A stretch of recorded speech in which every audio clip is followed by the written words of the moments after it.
Good morning, Tempo Freaks and Rapper Freaks. It is the Rapper Freak Show, and well, in the summer we're more Tempo Freak because it's WNBA season, and we're covering the Toronto Tempo this summer. Also covering the Canadian Elite Basketball League, and today I've got reactions to both the Toronto Tempo game in LA against the Sparks, along with a reaction to the Scarborough Shooting Stars defeating the Montreal Alliance in their home opener last night. Also, we'll talk a little bit about the Honey Badgers versus the Blackjacks in Canadian Elite Basketball League competition last night too. So lots to cover today on a reaction day. I hope you had fun on Friday night. I was watching basketball till 1 a.m. It was fun, man. I'll tell you what, the Tempo is such an interesting team right now. They really are just, it's like, you know what it is to me?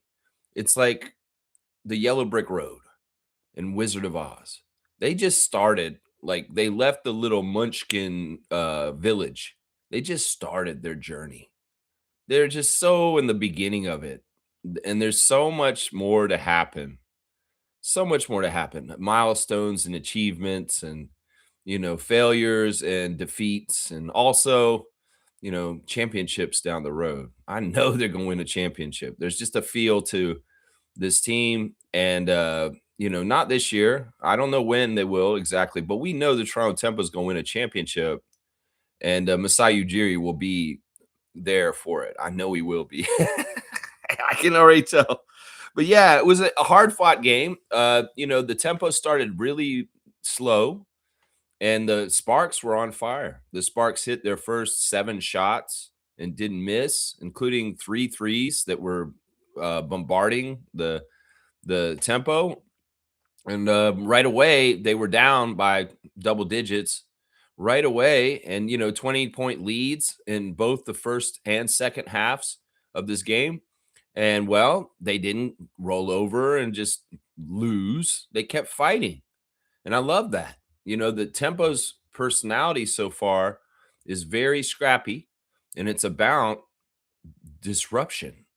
It's about getting in there, getting a hand on it, or getting it, just getting the ball from them. And they've been very effective to a degree. There really is some stalwart defensive players on the Toronto Tempo team, and they're shining for it. And Sabali, wow, she is a force. And the more I see Niara play, the more I have respect more and more for her. It's a different look, the Sparks, than the first 2 games that we had against the Mystics and the Storm. The Mystics really are a huge team with Austin and Dolson for the Storm.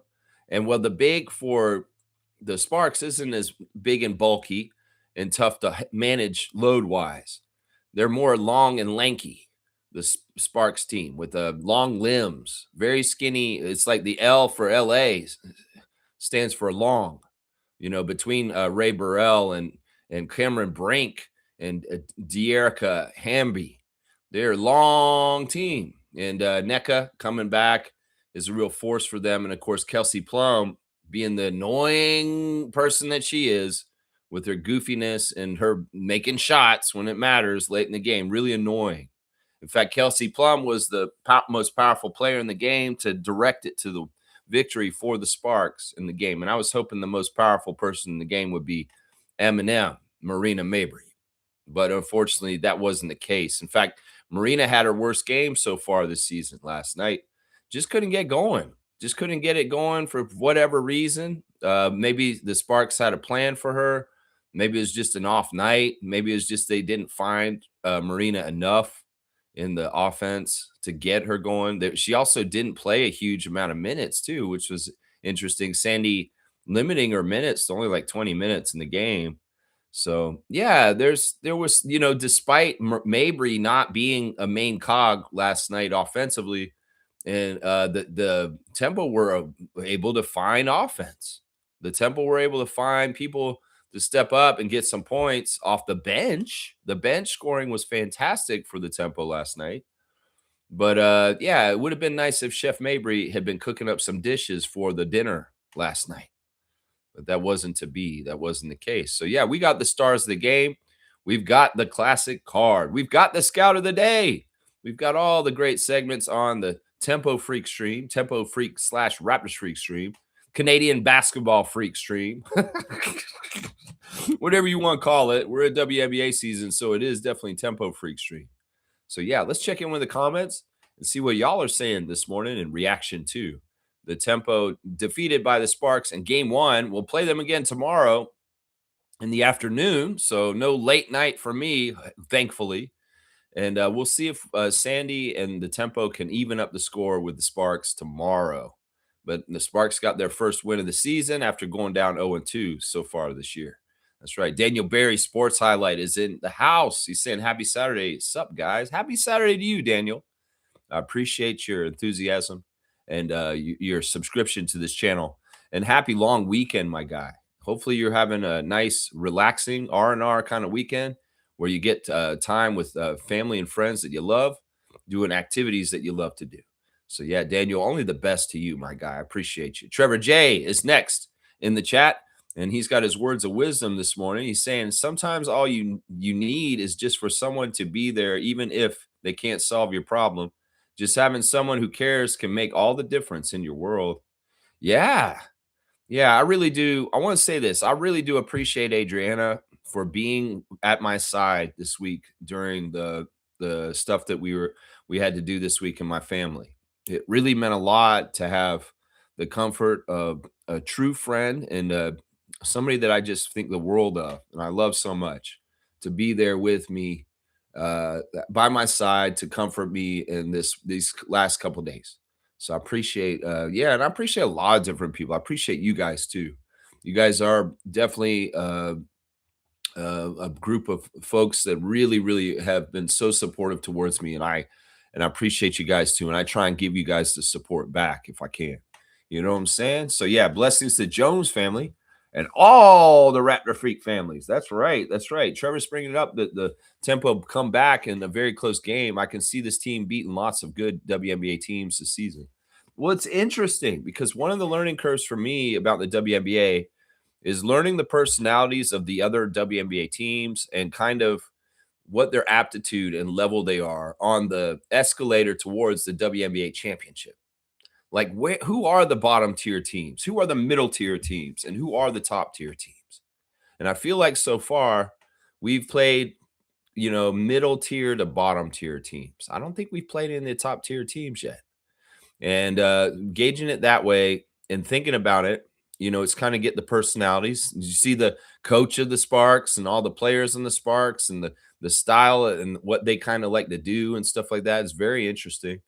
The Sparks are one of the original franchises, been in the WNBA all 30 years, and we're a brand new franchise. So we're really kind of the dichotomy of the opposites in the league right now.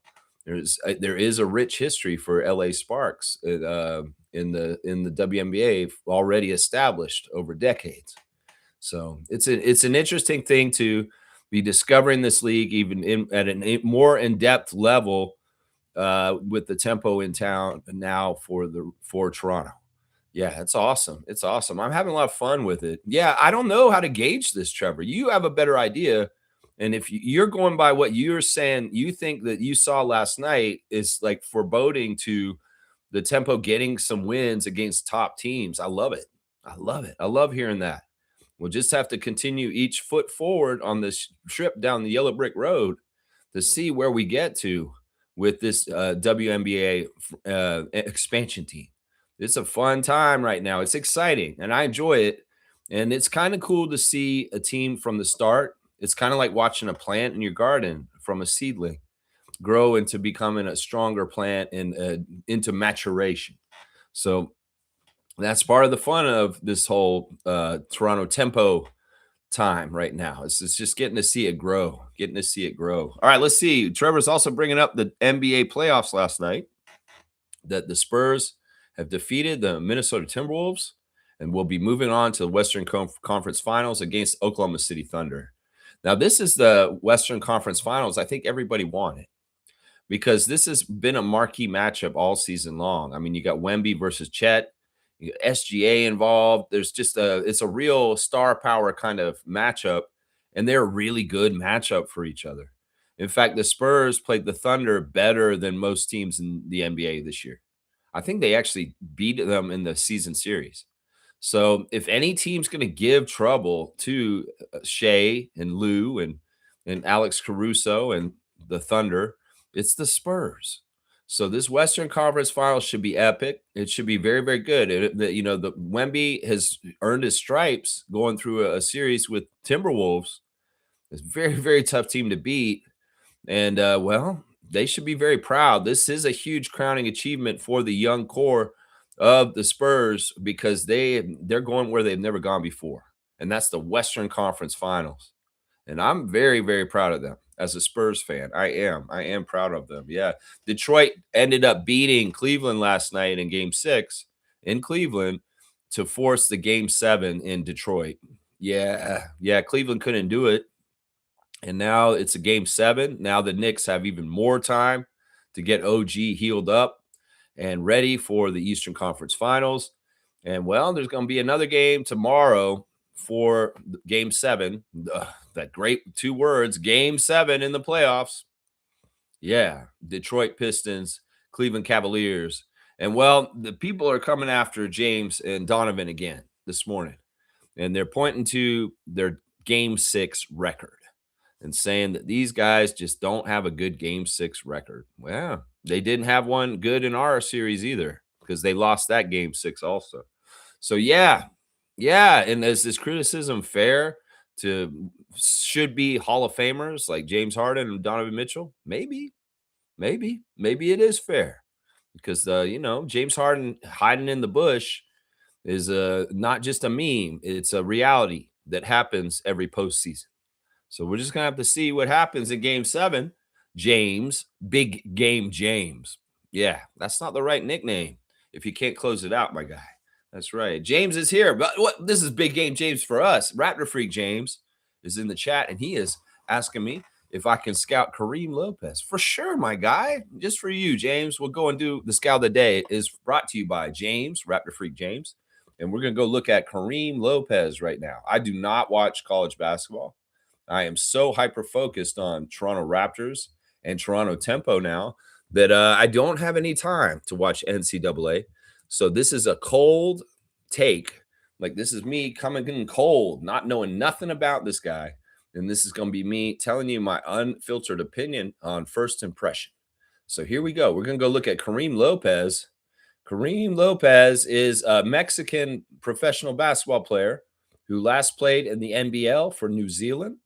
He is 19 years old. He's 6'9". He's 225 pounds, and he's an NBL the Ignite Cup winner this year. Okay, all right. Let's see. Okay, this is interesting. So he's played in Australian League already. He's only 19, and he's Mexican. That's pretty cool. There's been a few Mexican NBA players in the past. Of course, Eduardo Nahara and Jose Ortiz in the 80s back in the day. A couple of Mexican NBA players. All right, let's go look at Kareem on the YouTube and see if we can see some highlights, and I'll see him in motion and see what this guy's like here. Yeah, this is a scout of the day brought to you by Raptor Freak James. Thank you, James, for the idea. All right, we're going to look at Kareem Lopez dropping 32 points to tie the Australian League Next Stars record. Because it doesn't look like there's no college highlights of him. The highlights will be of him in the professional league from Australia. So it's 32 along with 8 rebounds, actually. So let's see what this guy's all about. There's a nice 3. Pretty good stroke. Not bad with the follow through and the set shot with his body set right. Here they are in transition. They dump it off to him in the corner, and yeah, he's a nice target. So in transition 3, he can be one run into the corner, and you can get him to hit that shot running down the court. Yeah, he looks like a rough and tumble kind of guy. He looks like he's got some pretty good strength there to take contact and finish through. There's a nice basket where he kind of bumped the player off and still has managed to finish. He's got some ball handling skills. There's a nice little push shot and at the free throw line with his right hand. Not bad. So he's got a decent touch. He's definitely a power forward body. He's not a true center. But he's got ball handling skills. That's interesting. They gave him the ball to set it up to come down the court. And there's a nice little alley oop to the big man, and he catches it and lays it in. That won't work in the NBA. That play was too sloppy. That'd be getting broken up. Let's see. Here we go. Here's a defensive play. So he comes for as the help defender, and he has the weak side help, and he actually blocked the shot. That's awesome. So he's got some defensive chops. That would fit in nice with Murray-Boyles and Barnes and their aptitude and what they're doing. There's a nice little turnaround shot in the lane. He turned to his left and made it. That's nice offensive skill there. So I'm seeing a guy who's a little bit more polished offensively than the average college player coming up. Maybe because partly he's been playing in a professional league with older players already. But man, he's got a bit of an offensive repertoire. And I also like the fact that he's got some defensive plays on here too. There's a nice reverse under the basket using the rim to protect the shot. Let's see. Yeah, let's see. This is all from one game, and the diversity of his offense is really good. He's got 32 points in this game, and he's mixing it up. There's threes, there's layups, there's turnaround mid-range, there's some transition in here too. So, he looks like he's got a full offensive complement from 3 levels. There's a really good crazy block right there. So this is interesting. He's got a weak side block, then he's got a straight up block where the guy was coming at him in the lane and he just blocked them. So yeah, there's some real promise here as a two-way player that I could see. There's a nice transition layup. He got the ball to roll around and go down. And it's a straight up jack, a hungry jack.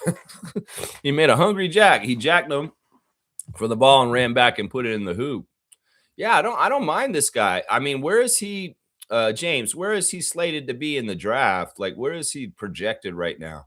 He's not a 19, is he? Is he somebody we would take at 19? Because he's very intriguing. The thing about him that I like is that he's, like I said, he's diversified. He has a lot of skills. He has a lot of different skills, and having a 6'9" height and already some good muscle on him. The one thing I'm going to say once again, and this is the thing that I worry about with all players now, and it's not being discriminatory, is he's a teenager. Getting Grady so young, getting Jacoby so young. In some ways, those are gambles. And the Grady Dick one, we're seeing kind of now why it was a gamble. Jacoby's working out right. I mean, it's a double-edged sword getting somebody who's young like that. You get them for more years, right? You get them for more years, but also, you got to pay them more money earlier in their career too, because their rookie contract runs out at a certain point earlier when they're younger. And the one thing I will always say, and especially with NIL now, stay in school, kids. Don't be trying to rush to the NBA at this point, because in some ways you may make more money in college than you will in the NBA. If that's really what your motivation is, stay in school and get that NIL money and get seasoned and get more training from your college coach before you come to the NBA. Because there's been too many guys in the last 7 or so years that have come to the NBA and they are not prepared for the NBA. They're coming in way too early in early entry, and they're just not ready. They don't know the game well enough to play in the NBA in the right way. And in some ways, they will mess up their growth just because they came too early, and it's frustrating. And this is part of what's happening with Grady right now. So, I mean, Kareem's 19. When will he be 20 is what I'm asking. And in some ways, I don't mean to be ageist. I'm just saying, back when I was watching basketball when I was a little kid, 4 years in college was the ideal thing for you to do, because that meant people like Dean Smith and Nolan Richardson and people like that had time with you to mold you. And it's not just the basketball skills they mold you on. They mold you on the human maturity skills also. And some of that's lacking coming in this league at this point with these youngsters who jump right in the league. So I like Tom Lopez. I like Lopez. I think that if Bobby likes him and he drafts him, I'll give a big thumbs up. So I'm giving a thumbs up on him from me, because he is the right position for something that we want.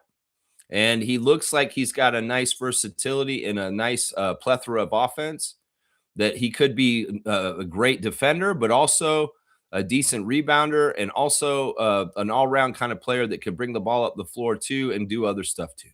So yeah, James, thank you for the scout of the day. I'm gonna give you a dunk for giving me the scout of the day today, Raptor Freak James. I appreciate you for bringing Kareem Lopez to my attention this morning. That's right. Where's James? James is in order. Okay, James, that's your first dunk of the year. That's right. I got to give more dunks out. I feel bad. You got that OG3. Yeah, the OG3. All right, let's see. Trevor's saying this. Ion TV studio broadcasts were giving Tempo very high praise, saying they're a very good team and they can't wait to watch them play again on Sunday. Yeah, that one guy who called the game last night, he's really good. Although at the beginning of the game, he was repetitive a bit right at the beginning. But once he got in his flow, he's a good broadcaster. They're a nice little team. Yeah, I mean, I like that they weren't totally biased against us. They were enjoying the fun of it. He did make a crack about poutine at one point. He was like really late at night. And he said, "I hope the Canadians back home we've got the poutine out." And I'm like, "What? What? Who's eating poutine at 1 a.m. in the morning, bro? Seriously, you want to mess up our digestive system? None of us should be eating poutine after midnight." So don't be it's like either because it's like it's late in Toronto, better have the poutine tonight. I'm like, bro, you think I'm 20 again, man? I ain't eating no poutine at midnight, man. That ain't good eating habits and stuff like that. But they were good. Yeah, they were a good crew. And yeah, it was a fun atmosphere. The Sparks, I think this is the interesting thing for me so far watching the Tempo is I don't have any animosity against the other teams yet. Like none of the announcers or the fans or the teams that piss me off. So I can watch the broadcasts and be like, yeah, I like these people. Even, they're not against us and they're saying nice things. It seems like the WNBA is a more friendly league in general. Like it's more of a community and family feel for the whole league together. And the verses and the mean and all that. It is in the game, sure. But it's also the same time you're hearing in interviews Marina Mabrey talking about how, she did a really good interview with Lindsey Dunn this week, where she's talking about a lot of the players that are in the league that she fights with are actually her friends. Like the other day when we played Mystics and Shakira Austin was kicking our ass, and I saw Kyra get in Marina's face at the end of the game when they're about to beat us and talk major trash. Apparently, they're best friends, and they talk trash to each other every time they play each other like that, and then they go out to dinner and they're fine. Marina's talking about she said this. She said, "If I fight with you and I have problems with you, that means you've made it. Like you're a good player. I don't fight with nobodies." That's what she said basically. And one of the people she talked about a lot that she's had run-ins with is Courtney Williams of the Minnesota Lynx. That they were teammates a couple times in their lives, but also they are very fierce competitors, and they talk a lot of shit to each other, and they have smack talk, and they're very much at odds with each other. But it's very much a respectable rivalry, and so I got to take whatever Marina Mabrey's doing on the court with other players through that lens. That if she's talking trash to Kyra Austin, well, maybe they're actually friends on the down low and it's all friendly trash talk and it's just competitors competing and getting that right to brag. So yeah, I like that aspect of it. But the WNBA family is a lot more friendly and inviting and inclusive, and there's a lot more friendly competition that is really underlying true friendship. And I like that. So I don't have any animosity. Watching the Sparks broadcast and all that other stuff is like, wow, this is fun. Watching their in-game ops, all that kind of stuff. All right, let's see. Trevor's saying this: Washington beat the Fever, and Aces beat the Sun, and Mercury beat the Sky. So there's some of the other games last night. Mystics over Indiana, Las Vegas beat Connecticut, and Phoenix beat Chicago. Okay. All right. Yeah. I'm going to definitely go over these CEBL games from last night a bit. But yeah, we'll figure it out. My stars last night: Sykes, Laura, and Sabali, and Kiki. That's Trevor's 4 stars. Yeah, they're similar to mine. I'll go ahead and start my stars and do the box score for the Tempo game last night. My number 1 star of the game last night was Brittany Sykes. Brittany, in the absence of Marina being completely not a factor, Not really a good factor. Brittany was trying to do it at both ends to help them out. I think the thing that I really respect and love the most about Brittany Sykes is her free throw shooting.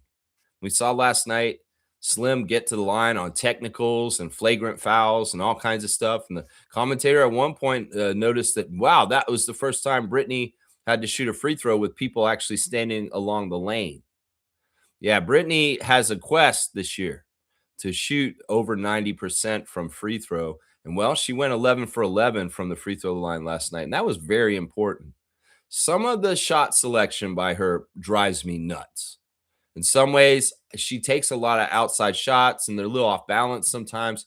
And I'm like, why? Why would you do that? Why would you take that shot now? And then when she makes one, I'm like, okay, when they go in, they look good. But when they don't, I'm like, ugh, you know. So Brittany's shooting is still not the best to me. It's annoying. That may be the part of her game that bugs me the most, but it is undeniable that Brittany Sykes is the Toronto Temple player that has the most talent and most athleticism of anybody on the team.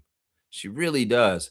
35 minutes for Slim, 27 points on 7 of 19 shooting, 2 of 7 from 3. It was nice to see a couple of those threes go in. 11 for 11 from the line, 4 rebounds, 7 assists, 3 turnovers, 4 steals, and a -7. Yeah, the defense of the Tempo is its strength. And it really is kind of this thing where, other WNBA teams need to watch out in the middle of the court, because if you're tossing the ball around in there, we may get a hand on it and we may steal that ball. And even if you do get the ball passed to the other person, we may still run up and snatch it from them. So yeah, but in particular, Sykes, Mabrey, and CEBL are very much getting their hand in the cookie jar and disrupting other teams' offenses by getting steals, and then that leads to transition baskets. And this is what the Tempo need right now. In some ways, we're an undersized team overall, and we need to rely on getting easier baskets, because when the half court defense gets set up, their big pivot is in the middle. It's much harder for the Tempo to score when they're all squared up and ready on defense. So we got to catch them by surprise. We got to get that ball and get it up the court fast. Very similar to the Raptors style and what they like to do for the Raptors in Scotiabank. That's right. That's my number one star, Brittany Sykes. Yeah, she's fun to watch, but also she does frustrate me. There's parts of her game that are annoying the hell out of me, but also at the same time, I'm like, wow, she's a fantastic athlete. I really admire her dedication at the free throw line, and the way that she steals the ball is badass too. So yeah, she was our leading scorer last night. Second star is Laura.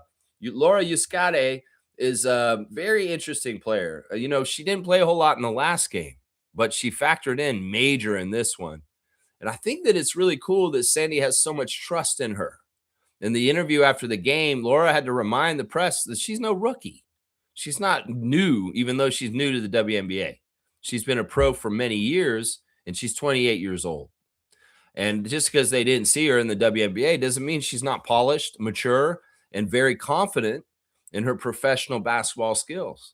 And that's what she's showing out there. You're going to get a mix of stuff from her.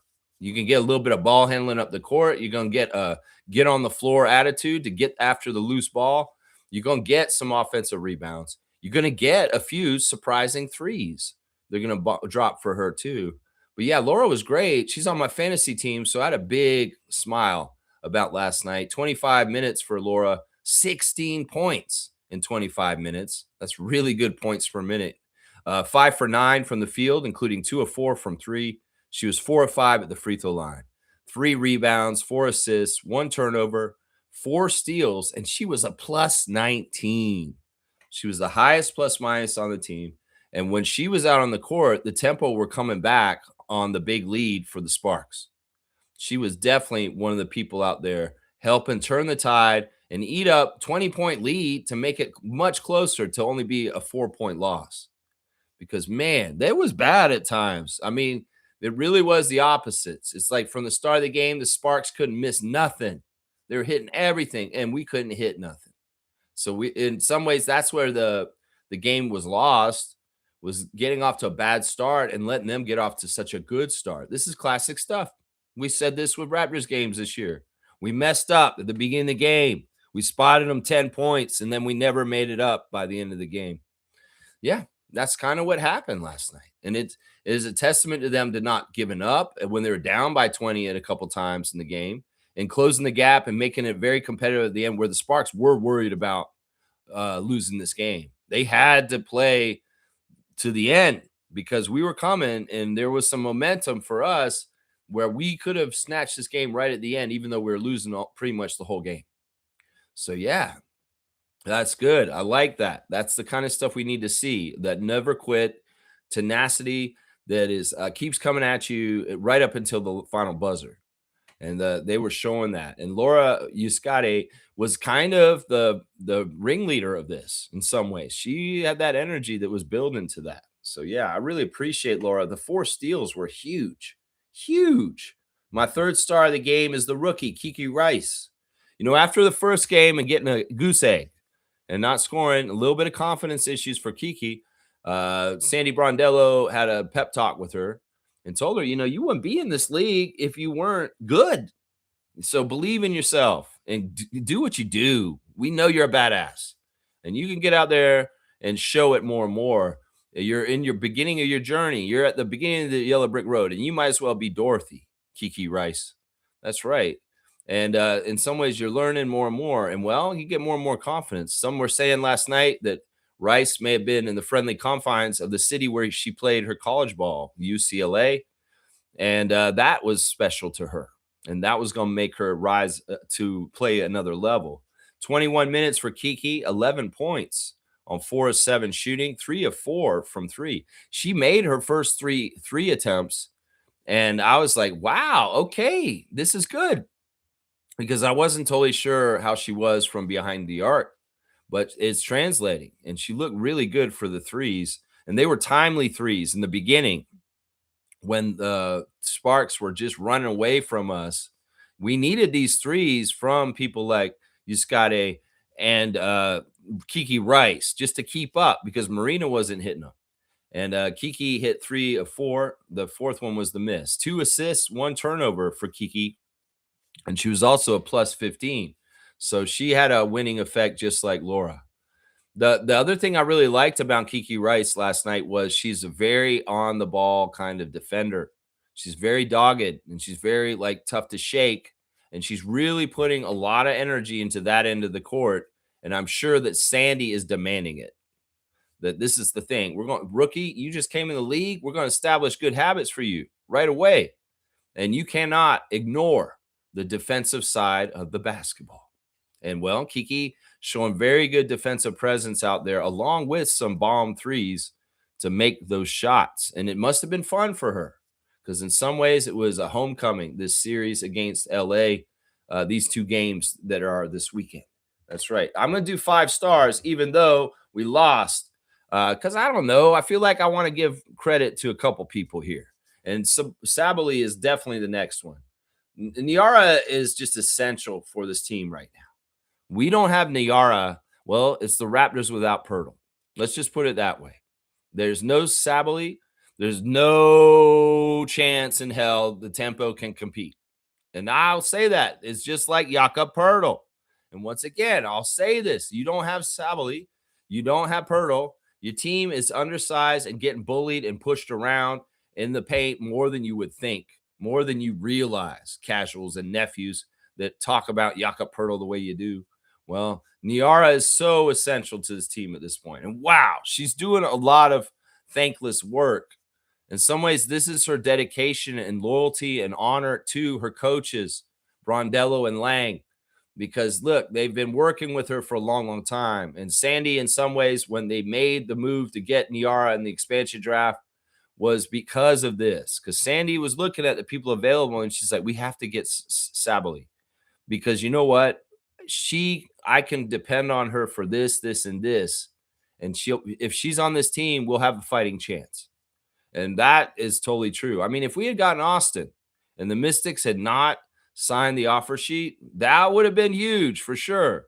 But Sabali is very, very essential. 28 minutes, 14 points, 5 of 10 shooting, 50% shooting. She did take 1 3, she missed it. She made all 4 of her free throws, and including 2 very important free throws in the last 5 minutes of game to try and catch up and close that gap. The gap would have been smaller without the gap would have been bigger without those 2 free throws. 9 rebounds. She led our team in rebounding. 3 assists, 0 turnovers. I love that. She's getting the ball in a lot of different situations. She's not like off the ball. She's touching the ball all the time. She didn't have a single turnover last night. And usually for a big woman like that, a big center, she's going to have some turnovers with just fumbling or just miscommunication or a bad pass and just not catching it. No, not a single turnover for her. 1 steal and 2 blocks, too. Yeah, she had some very nice defensive stands last night. I think that it's interesting because Sabally, she's got to do different flavors of being a center in the WNBA because I can tell different teams have different kinds of bigs. You know, you have Austin the first game, you got Dolson in the second game. Dolson's got that 3-point shot to her. And then there's less bigger bigs against the Sparks, but they're longer and maybe a little quicker. And in some ways, you got to adjust your style of defense to the team you're playing against and have to play a different kind of way. In fact, we played different personnel last night overall in the game because of the makeup of the Sparks team. And yeah, it's interesting because she don't have to do a lot of strength work last night. It's more like keep up with these long armed LA Sparks like Brink and Hamby and Burrell. You know that's important work right there. My last star of the game for last night, my 5th star is going to be the other rookie, Tiani Key. Tiani got in there for just a little brief time, but she was almost perfect in everything she was doing out there. It was like Sandy had her chained to Cam Brink's minutes. It seemed like whenever Brink would come out there, Key would come in, shadowing her, and kind of that length and the same kind of body type. She was running and playing against Cameron most of the game. But Tiani do it all right. She held her own. She's still a rookie. She's still super green. But I was impressed with a couple of little things she did. You know, that's been the thing is like when Key gets in the game, she does little things here and there that I'm like, okay, interesting. And well, one of them was a 3-point shot last night because she shot a little corner 3 at one point. It was nothing but net. I was like, okay, I like this. All right, let's go. Tiani only played 9 minutes.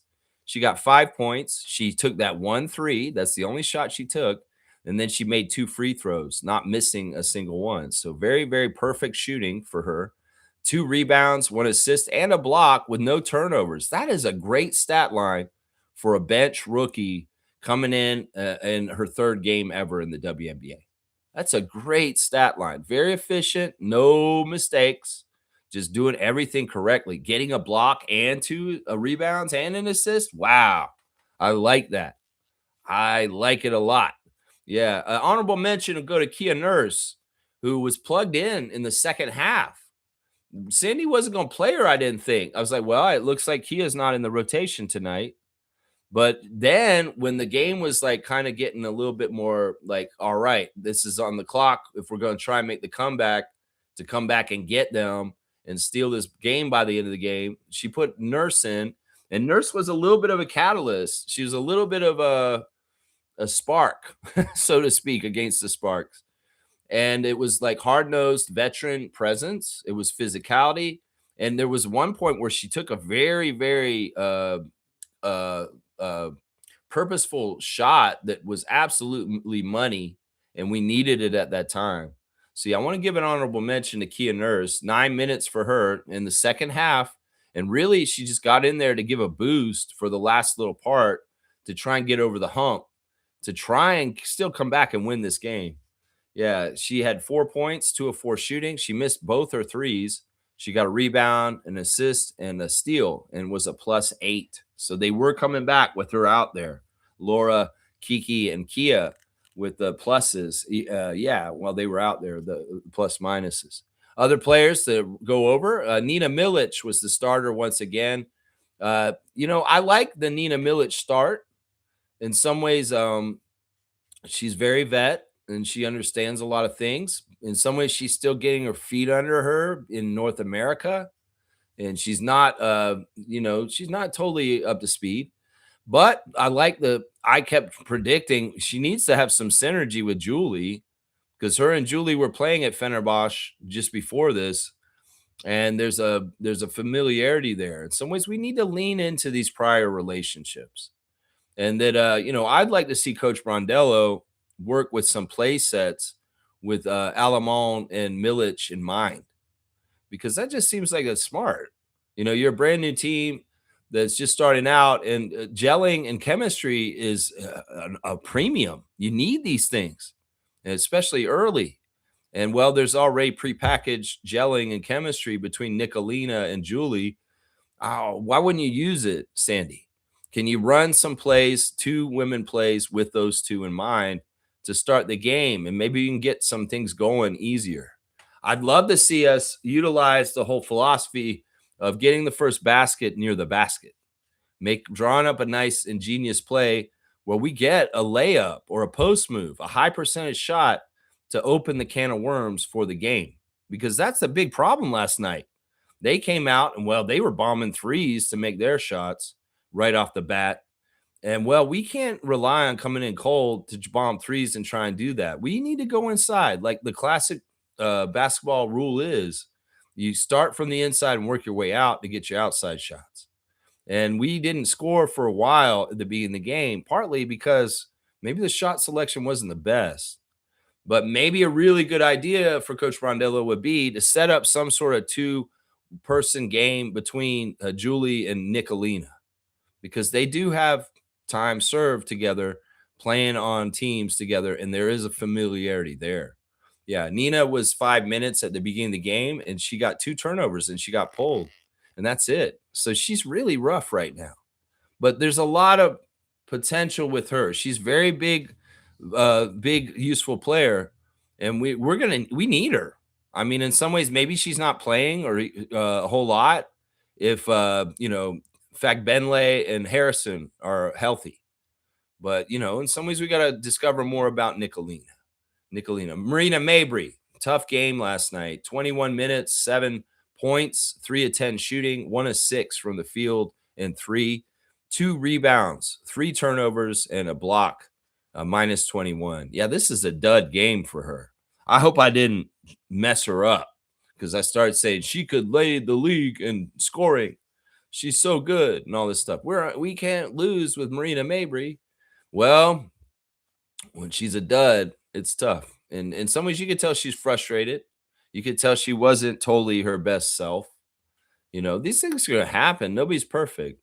But I want to see what level of consistency night in, night out that Mabrey can have more overall. But yeah, this was a dud game right here. And, some ways I feel like she didn't get enough shots. She didn't get enough time out there either.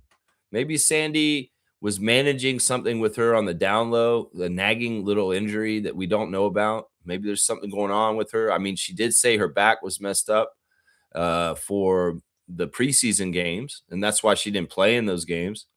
So maybe there's something with a little bit of rest management that was coming out on the West Coast trip.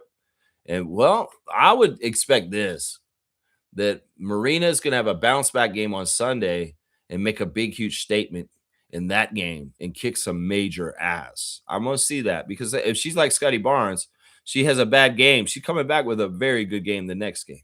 That's what it is right there. Julie Alamon, starting point guard, 21 minutes, 5 points, 2 of 4 from the field, 1 of 3 from 3, 1 rebound, 4 assists, 1 turnover, 2 steals, a minus 18. Julie was showing signs at the beginning of the game that, yeah, she was going to try and make her own offense, try and do more scoring, take more shots. And she did early, but they went away from her more and more in the game. I don't like that. She has such a nice 3. And honestly, we need to unlock her a little bit better. Seriously, that's why I think some of this pick and roll action with Nina Milic may be very smart. Now, some of the passes we're doing to players in the paint, in the traffic, are not going well. They're getting picked off, and they're not getting cleanly caught. This is all stuff that familiarity, more reps, and gelling will fix better and better as time goes on. Because some of these women do not know how to pass to each other in the way that they can be optimally successful. That's a big part of it. Irvin Johnson in the 80s, he understood every single one of his players on the Lakers and where they like to get the ball handed to them and passed to them. In fact, he knew which hand they should catch and which way the ball should bounce in the spin so they could spin in their hand right so that they can actually get their jump shot in rhythm easier and faster to be more successful. I mean, that's how intricate, that's how the best point guards think is they think about, well, if I get him to his left hand because he shoots lefty and the bounce is in the right place where he catches it and it's close enough to where he starts his shot, then boom, he's right into his motion and it's a much faster release and my guy's more successful because that's what Magic always talked about. I call it the silver platter. I said, you can't just be an assist guy and just throwing the ball to you. You make the shot. Yeah, I made an assist. Yeah, that's very poor connection. In some ways, it's like, here, I just give you the ball. You should make it. No, you want to give it to them in a way that will give them the highest chance of percentage to make it. And there are ways to do this. I mean, you could get really intricate with spins and the way you bounce the ball off the floor or the way you throw it to them and where they can catch it. You know, this all stuff, this all matters. And the more that they play together, the more they'll understand the specifics of each individual player. And that's important. Julie needs to know more. So does Slim. So does Kiki. So does Marina. They all need to know more about each other. Off the bench, Maria Conde, a little more quiet than the last game, 20 minutes for the FSU product, I should say. 6 points on 2 of 6 shooting, 2 of 5 from 3. So the threes from Maria are nice, and they're going to be necessary, and they're going to be essential for tempo wins. We're going to need Maria to do her little chip in and the donation platter. And so she could throw in a couple of threes, more than that. Hey, we're in good shape. Yeah, she also had 4 rebounds, 2 turnovers, and a steal, and was even on the plus minus. Yeah, I would have loved a higher contribution from her. In some ways, we would like to see Conde average double digits in offense for the season, if not closer to 15, or better than that. That'd be fantastic. Let's see. Also, we saw an appearance from Lexi Held last night in the first half, and I was very happy to see Lexi out there. I was like, oh, Lexi's out there early because in some ways she's at the end of the bench. In some ways she's a specialist shooter. In some ways she's a plug-in and play extra defender, and that's what she was utilized for last night. She's a very on-the-ball, tough defender who's very energetic on defense and getting after it. She only played 6 minutes and didn't take a single shot, was a +4, didn't get any stats. But I would like to see more of Lexi getting set up for open threes because we know she's a sharpshooter, Sandy. And I mean, you could utilize her for an energy defender and just a utility extra person coming in there. But why not round out her whole side of her game and get her a couple of shots too while she's out there? But yeah, I like Lexi a lot. I think that she's a really good personality. And in some ways, she's the kind of person that's like going to do what the coaches ask, but she's not going to be upset if she's not going to play either. But I feel like there's a lot of gold to be mined from Lexi Held's 3-point shooting ability that we need to go and discover and get more regularly involved in tempo games. Let's just put it that way. Yeah, so those are the tempo players for last night and my stars of the game. We'll go look across the court at the other side real quick and give some flowers there. Kelsey Plum, I can't stand her. I absolutely can't stand her. She's a player that I didn't like already, partly because she said very negative things about the city of Toronto and Canada when the Toronto Raptors intimated that they were interviewing Becky Hammon and maybe she was leaving the Las Vegas Aces. And well, Kelsey was on the Aces at that time, and she said some really disparaging things about the country Canada. So I don't have no respect for Kelsey Plum. I think she's an arrogant person. I think in some ways she's good, but she's also annoying as hell. And well, she did win the game for the Sparks last night. She was absolutely the one hitting the most important shots in the fourth quarter to take it home for them to get the W. Yeah, she was annoying, man. So annoying. 33 minutes for Plum, 27 points on 10 of 16 shooting, including 4 of 8 from 3. Yeah, she actually, I have to give her props. She's a very good shooter, and she's a good shooter at different levels. So she really is one of the top WNBA players, even though I don't want to admit that. I thought she was a role player on the Aces, and she wasn't all that, but she's definitely the franchise player for the Sparks. Her and NECA are a good 1-2 punch. NECA got 20 points on 8 of 11 shooting. She had 5 rebounds, 3 assists, 2 turnovers, and a steal, and a plus 14. And yeah, she's in her return back to the Sparks after a couple years away, and it just feels right. I feel like it's like, oh, she's back home or something like that. I'm sure that LA Sparks fans are very happy to have her back in their jersey for sure. But yeah, those are the 2 stars from the other side. Hamby got 19 also and 7 rebounds.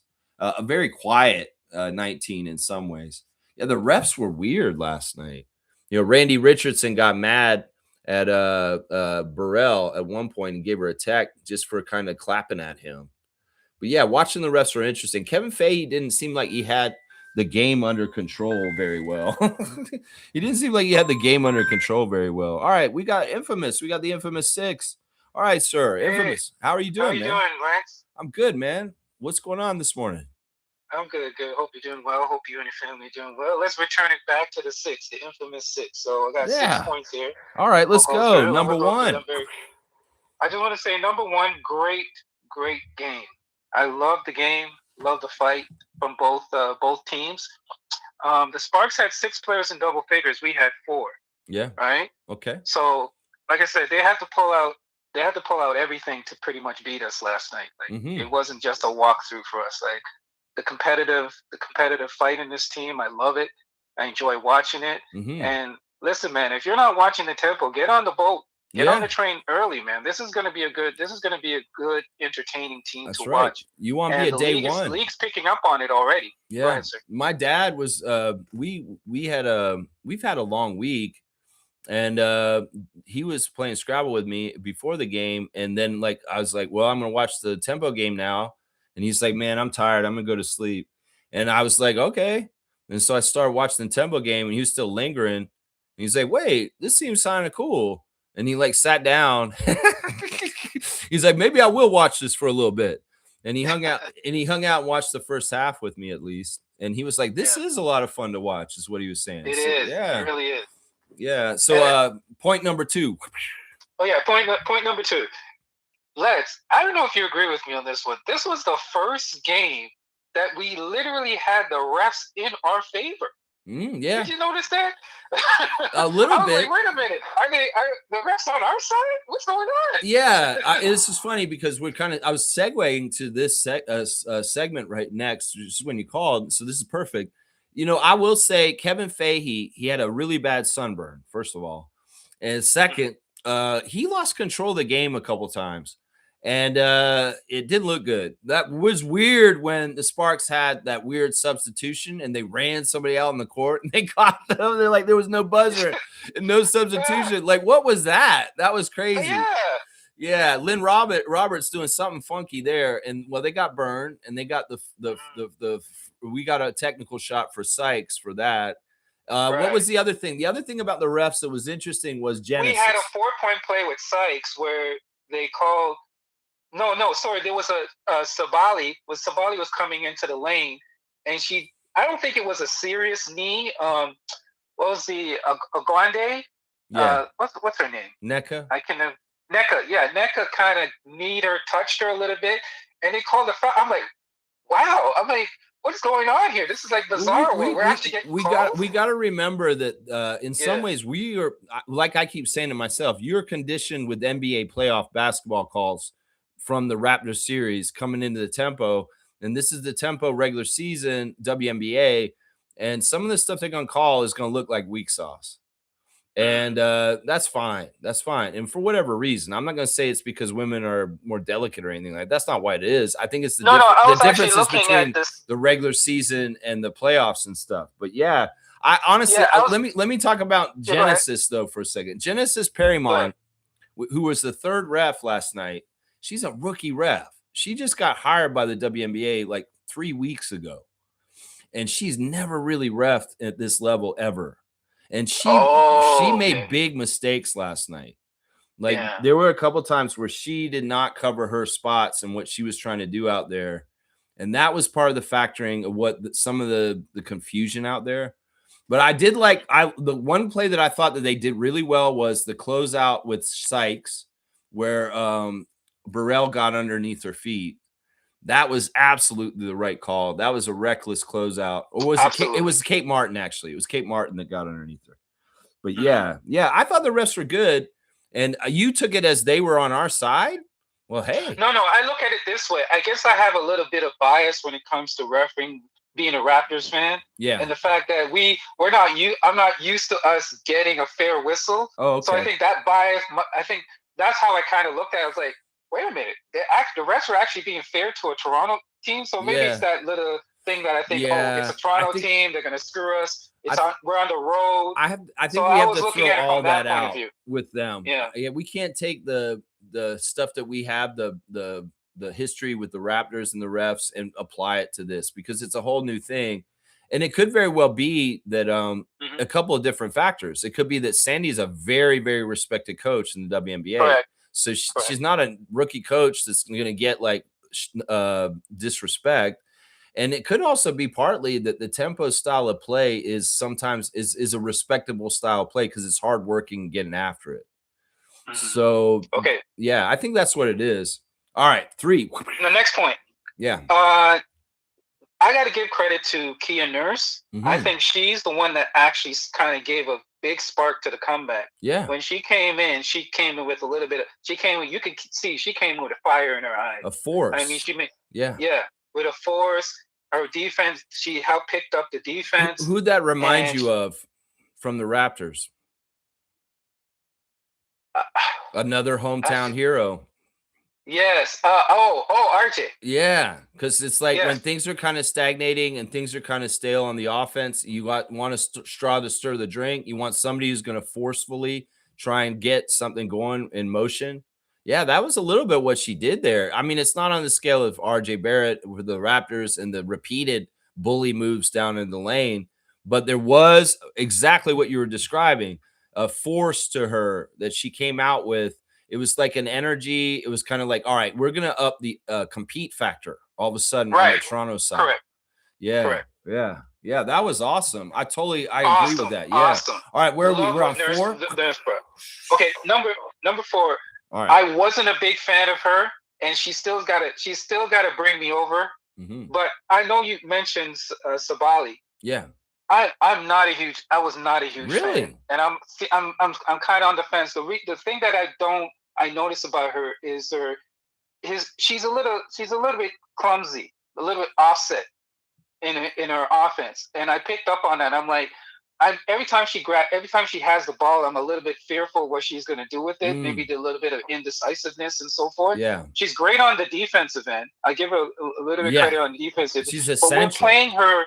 Yeah, she's essential, and I think we're playing her out of necessity because we really don't have anybody else at this time to cover that. I think she's the slated starter for one of the 2 big spots. I think she's going to be out there like she was supposed to be, and that may have been part of the draw too for her personally. Is like, you're not going to be a bench player for the tempo. We need you to start, and we need you to be healthy this year too. That's another big part of it. I want to be in trouble if she ever goes down. Devil's advocate here. Let me be a devil's advocate, and I'll point out ahead, where I see the offense is fantastic with her. First of all, she's fantastic in transition.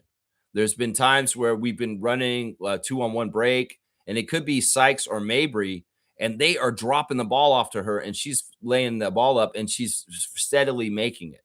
Like, it's like, all right, I'm going to put this in. The other thing that I really love about her offense so far is she's shown a proclivity to put the ball on the floor with a first step and drive down the side of the lane and actually make some of these big moves going to the basket and laying up. And that's not really 5 or 4 work. That's more like 2 or 3 position work.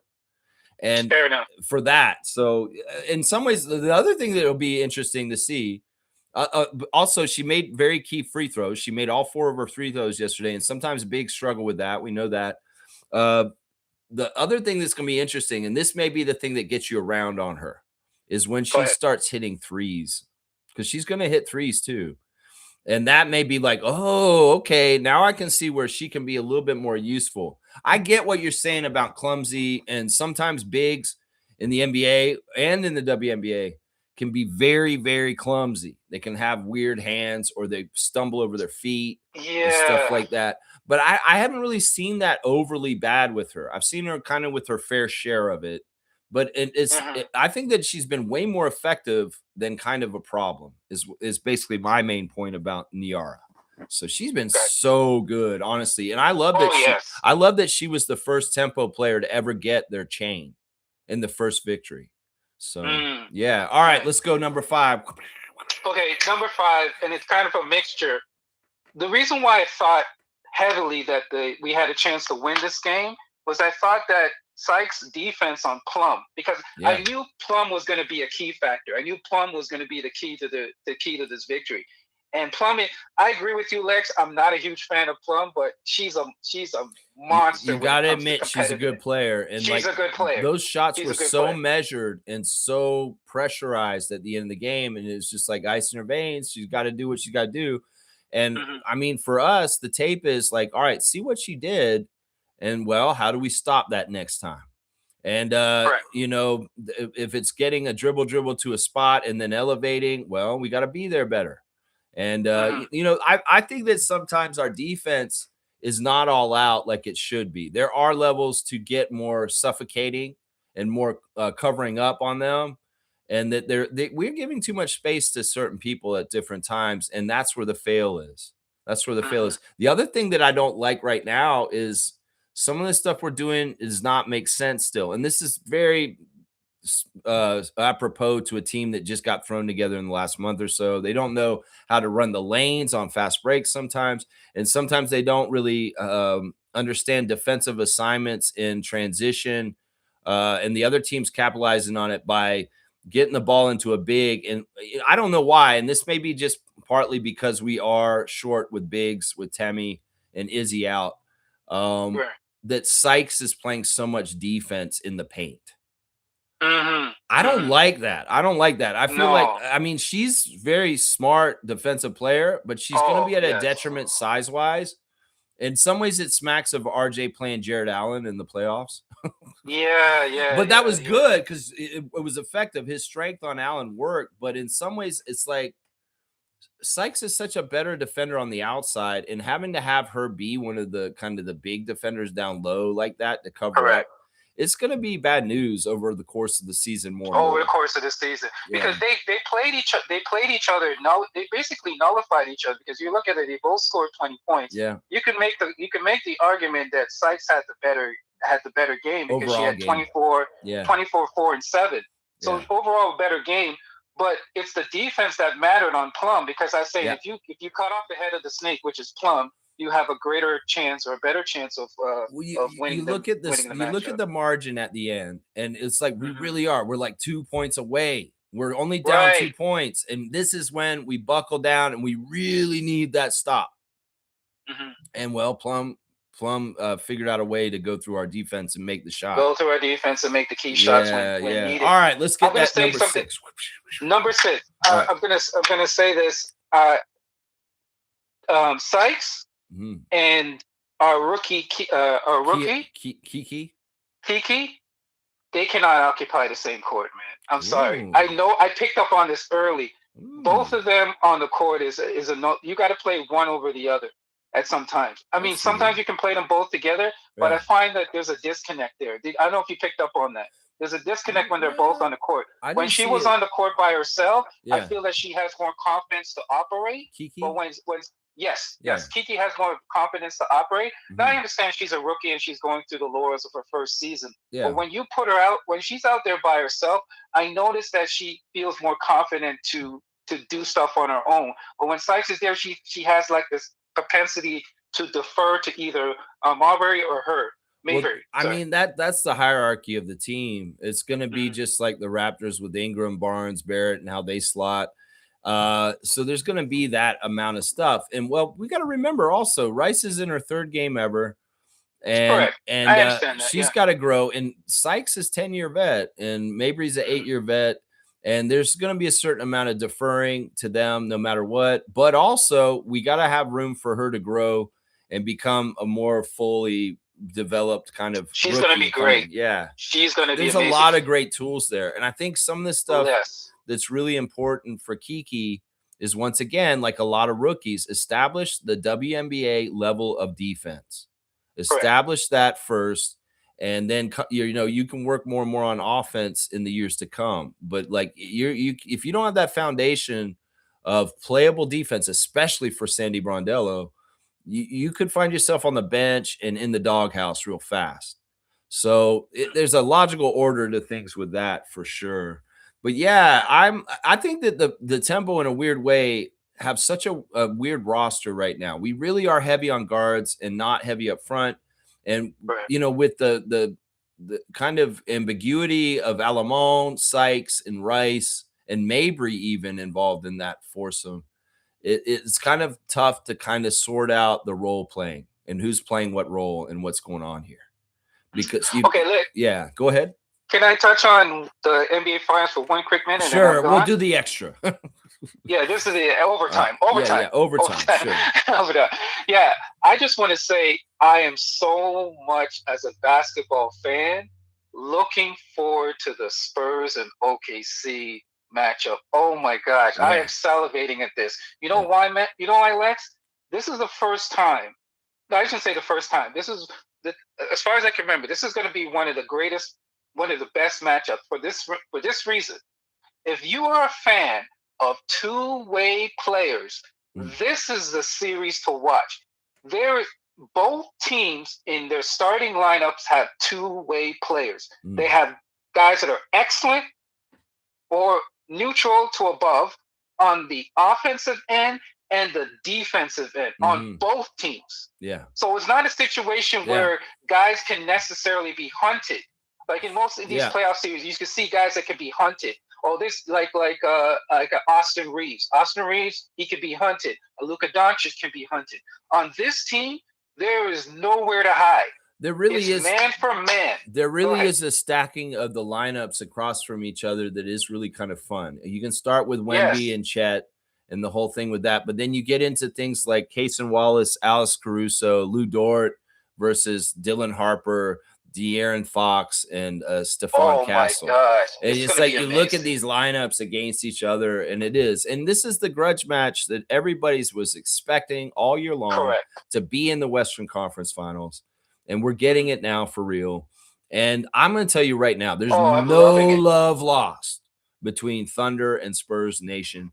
And they really are not liking the Thunder. Everybody, a lot of people out in the Western Conference are like, go take out the Thunder Spurs. Everybody's rooting for the Spurs against the Thunder out west. Yeah. And the top dog SGA and all them, they got to have to hold them off. But yeah, this is going to be cinema. Oh, Wemby doesn't like Chet. He's insulted that Chet is in the same conversation as him. Wemby does not like him. Yeah. They don't like each other. I mean, it really is the kind of thing where they're going to be tied together for their whole entire careers because technically they had their rookie years the same time, even though Chet had he passed his first one because he was injured.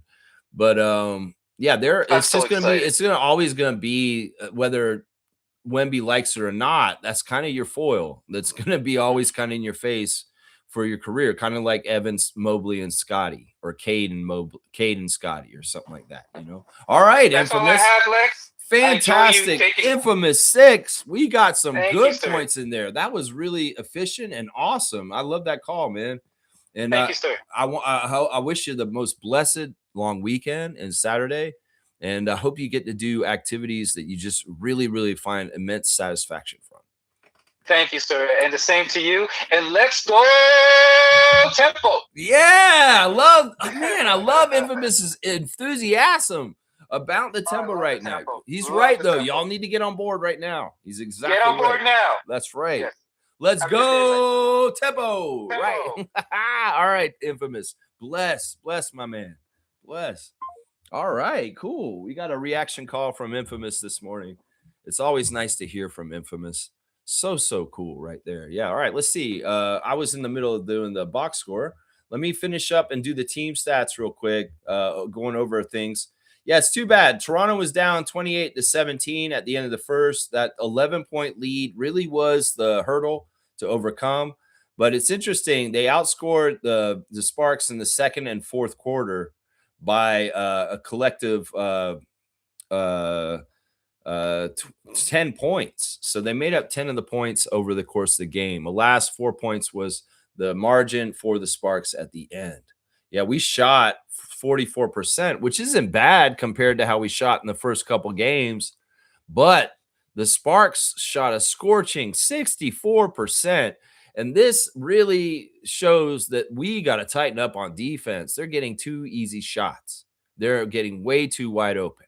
And we got to be up on them a lot closer. And that's probably what they'll see in the tape watching it today in adjustments for tomorrow. Is like, we got to find Plum better. We got to find Ray Burrell better. We got to find their shooters better, is what we got to do. Yeah. They had 9 3-pointers. In fact, 3 of them came real early right away. And we made more threes than them as a group, which is interesting. 12 3-pointers for us. The free throw line, we got to the line more than them. And we were fantastic at the free throw line.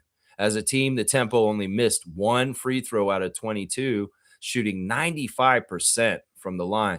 And in some ways, the great free throw shooting, if that can be a calling card for the Toronto Tempo, I'm all about it, because I love a good free throw shooting team. That is high efficiency and not wasting any opportunities. That's right. Rebounding, we out-rebounded them 26-24. There was a lot of good shooting, so the rebounds were not plentiful, but we did out-rebound them, including 10 offensive rebounds. There were some second chance shots that Sabali was giving us. Yeah. Assist to turnover ratio, always a key category for us. 26-16 for the Sparks, 22-14 for the Tempo. We had 13 steals. In fact, that's a bread and butter stat for us. 13 steals, leading to 11 fast break points and 20 points off of turnovers. Points in the paint, they dominated us, 54-30, and that was a problem right there. In some ways, that's part of why Niara is so essential. And in fact, we only have one of the rooks, not rookies, but like on a chessboard, the little castle. We need 2 of them to be defensive in the paint. And well, that would be Sabali and Fagbenle if she's healthy. Maybe Harrison helping in there too. But yeah, we need to have 2 bigs out there. And right now we're kind of running on 1. If Conde tries to play big, it's kind of out of position. And Milic doesn't have her legs under her yet. Yuskade, she does a lot, but she's in some ways it helps. But I'd like to get the other big out there, and that is Temi. Yeah, that's a good game. We didn't lead at the game at all. The Sparks led wire to wire, and their highest lead was 20 points at one point. So it's like, But yeah, it's not a bad game. We can hold our heads up high. We came back and closed the gap. And as Trevor said, he's really, really proud of them. And he's seeing the future's bright for them to get some wins later in the season that maybe people wouldn't expect. That's right. Trevor's saying this also, the Tempo first nationally televised game, and people are talking already, saying they're going to be a top team. That's awesome. I love that buzz about them. It's better than the opposite, right? It's better than the opposite. They were they are showing some real mettle and some talent. In some ways, we just got to continue on the journey and see how it goes. The Slam magazine cover doesn't hurt for notoriety and publicity for the team. And people will be like, some people may not even know the team exists. My family came up from Atlanta and they did what? The Toronto has a WNBA team all of a sudden? Yeah, we just started. It's really exciting. Oh, that's cool. That's cool. And in some ways, it's like, wake up, everybody. There is WNBA action in Canada now. And you know what? It feels cool. And y'all want to get on board and watch it. That's what I'm saying right there. That's right. Trevor's saying the Sun are the only team have not won a game in the WNBA. They're 0-4. Connecticut Sun starting 0-4. Well, it's good that it's not us, right? Let's see. Trevor's saying I'm going to the Tempo game versus the Liberty on June the 3rd. So you're going to go up to New York and be a Tempo freak and enemy lines. You're going to go there and see Ellie the elephant and say, I'm rooting for Marina Mabrey in the Toronto Tempo. That's right. You got to get some tempo gear, Trevor J. You got some tempo gear yet? You got to get some tempo gear like Lex and show up and represent. That's right. You got to represent, just like Lily Singh was in LA last night, representing the Toronto Tempo as the vibes ambassador or something like that. That's what she is. She's like vibes ambassador. But yeah, she went on the road and came to LA to support the Tempo in Los Angeles. That's right. That's right. Nako is here. Good morning to Nako the Nacho. He's saying, please scout Chris Sinak Jr., Mr. Raptors Freak. We did. Gerald, I scouted him earlier this week. I like him. He got a thumbs up from me. I like his wingspan, and I like that he already has some good strength and ability. This is crazy. You're like the third person to ask me to scout him this week. And that must mean something about Chris Sinak. Trevor asked me to scout him yesterday. And I believe, who was it that asked me to scout him the other day originally? That when I did scout him, I did 6 scouts one day this week, and he was one of them. And he was actually the one out of the 6 that I liked the best. So he's definitely a very draftable person to me. And if he's realistic for number 19 for the Raptors and Bobby Webster, well, I'm saying 2 thumbs up, Bobby Webster, if you want to get Chris Sinak Jr. That's what I'm saying right there. Yeah, I scouted him already. We did a scout earlier already on the show, though, too, Gerald. We did Kareem Lopez of Mexico. Infamous is saying this: salute, freaks. Great game. Love the compete level. And Marina and Sykes got to trust their teammates more. Ball movement is the key. Yeah, I want Julie to step up and do more scoring. Maria Conde, take more shots. And can we figure out any play sets to unlock Lexi Held? Can we do this, Sandy? Come on now. Nameless is here. Sup, you beautiful MFers. Good morning to you, Paisano. And I hope that everything's been grand for you and you're going to enjoy a long weekend, sir, full of family and fun and activities you love. How about that? Infamous saying also, I predict Detroit will beat the Cavs in Game 7. The Cavs blew their chance in 6. Factors 1, horrible road record in the playoffs, and 2, Harden disappears in big games. Detroit being in this position before. Yeah, in some ways, I still think that the Cavs may give the Knicks a more better run for their money than the Pistons, but whichever team's going to get there is going to get there, and I'm going to be rooting for them, whoever wins Game 7 tomorrow against New York, for sure. I'll be rooting for them, for sure, to upset the New York Knicks. Now, see, this is the thing. The Pistons win, they get home court advantage over New York, and that may actually be a good factor. The 4 of the 7 games will happen in Detroit if the Pistons win as the number 1 seed in the East. Yeah, so that's a reason to root for Pistons right there. If James is going to disappear in Game 7, good. Go on then and get out. Get out of the playoffs, James Harden. That's right, like you always do. That's right. Fiercely saying this. Good morning, fam. Good morning, RAM. Like in your computer. And happy Saturday. Despite the loss, I'm glad we were able to get back from a 20-point deficit and make it closer. Yeah. Yeah, these are the kind of things we want. Like, we want to see, it's a coach. A coach is top notch, world class. One of the best coaches of basketball in the world. I'm just saying in general. I'm not going to say any league or whatever. Sandy Brondello is one of the best coaches of basketball in the world. Some of it's because she's a former player and she understands the psychology of players. And she thinks, well, I wouldn't say that to a player because I wouldn't want that said to me because when I was a player. So she really is very personable. In fact, when they do the post-game interviews, it's like a fun fest. It's like they're joking around. Like Sandy's like cracking jokes with her players and they're laughing with her. And it's very light and fun. It's like not the normal kind of coach and player kind of relationship. It's really like a friend relationship. Like she's just one of the girls. And she might as well be a player coach, even though she doesn't get on the court. Because her energy with the Tempo players is like we're just all sisters and we love each other. And I can be at y'all's level. I'm not such a hoity-toity coach that I'm looking down on y'all and I'm stern and mature and like no fun. No, I'm having fun with y'all and I'm in on the joke. And in some ways, I don't mind making a fool of myself to a degree also, just to humanize myself and be more endeared. So, yeah, that energy around Sandy's awesome. I love that. Yeah, we have a great coach in her. We really, really do. And I think that that kind of energy is what makes the players want to run through a wall for. It's like, no, I love Sandy. Man, Sandy's so funny. Isn't she funny? She said the craziest thing on the plane over here. It was hilarious. Yeah, I want to kick ass for her. It's a similar thing with Rajakovic. Come on now. You got to be likable. Then people will really play for you. You know what I'm saying? James is saying this 15 to 20, I guess. 15 to 20 is around the range for Kareem Lopez.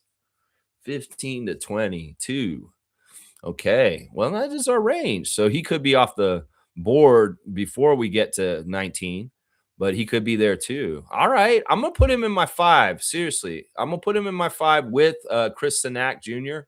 So officially, Lex, his Raptor Freak picks for Bobby Webster for this draft are going to have Sinak Jr. and Lopez on that list. We'll find the other 3 as we go. Those are the 2 guys I'll say, yeah, Bobby, draft them at 19 if you get them.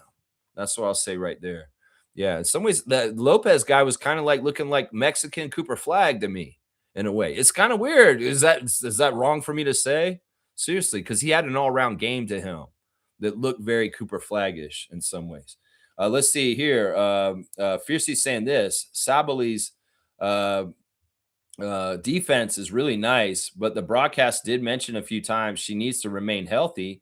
They referred to her time with Oregon and Liberty when injured. Well, let's hope this is the period of time in her career where she has the best outcomes. You know, players that get that tag on them that they're always hurt, ask OG, they get annoyed with this. And in some ways, it's got to be so frustrating. We've talked about it recently, the mental toll it takes when you're hurt and you can't be out there for your team, like BI and IQ for the Raptors in the playoffs, or Jakob Pertl in his odyssey this season with his back. You know, you don't want, he wants, because of Niara's position and the amount of physicality she's involved in, you know, there's going to be nagging injuries for sure. It's just we don't want any injuries that are going to keep her out for any extended period of time. Because, yeah, she had a concussion protocol in the preseason already. And, you know, you can see she's going to get pushed around or bumped around. She's going to be playing against the biggest, toughest players on the other side.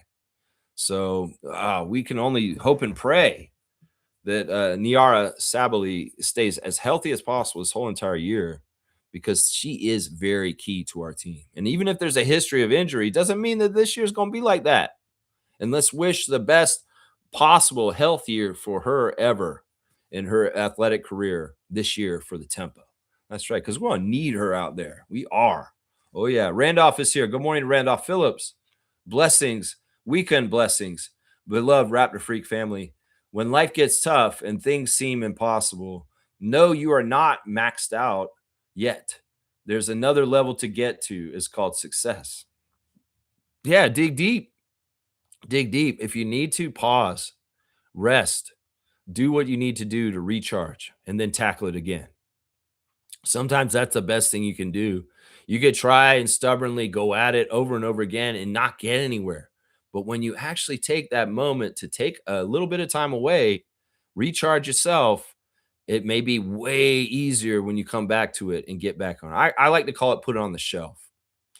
Sometimes you're trying to accomplish something, you're trying to do something, whatever it is, and it's just not getting anywhere. I say you need to go walk away from that, at least for a little while, and then come back and tackle it in just a little while after that. It could be tomorrow, it could be later on this afternoon, but just walk away from it. Put it on the shelf for just a little while, and success will come later. That's right. Blessings to the Phillips family, all the Raptor Freak families. That's right. Thank you, Randolph, my good friend Randolph, a great spiritual advisor to myself and to the Raptor Freak family. That's right. Fiercely saying that Laura and Kiki were amazing off the bench. Rough night for Marina. Brittany Sykes was all effort and hustle. Also good at the free throw line. She gave me lots of fantasy points. Yeah. I was really happy with Laura and her fantasy output last night. Yeah, but yeah, Sykes is weird. I mean, she's so athletic. She really is. Like some of the stuff she does with her dribbles and her layups and the way she's going in and attacking the basket. But also at the same time, she falls down a lot too. I noticed it's like she'll trip and fall over and stuff like that all the time too. But yeah, Brittany is there's a good and a bad with her to me. But, it's interesting. She's evolving over time. And, well, she is truly a vocal leader and an important captain to the Toronto Tempo team. For sure, she's important. That's right. Let's see. Fiercely saying, yeah, the poutine joke was cringy. Yeah, I don't know why he did that. I mean, it's like, go ahead, enforce the stereotypes. It's like if you were playing against a Mexican WNBA expansion team, would you be talking about get out the tacos tonight, Mexican people? It just don't sound right, my guy. And American xenophobia can be harmless and just goofy, also, but it's still perpetuating bullshit. So it's like, yeah, bro, get with the program. Okay, all right, we're mooses and beavers and poutine. That's what we're all about. Oh, and it's cold. Yeah, yeah, we better just get all the stereotypes and all that kind of stuff out right there. That's right. Fiercely saying, I'm looking forward to playing the Portland Fire. Yeah, we'll see the Fire a week from today, guys. The Fire will be in Toronto to play against the Tempo at Coca-Cola Coliseum next Saturday evening at 6 p.m. Eastern. So Portland Fire, Toronto Tempo, expansion team matchup. And, well, that's one I want to win.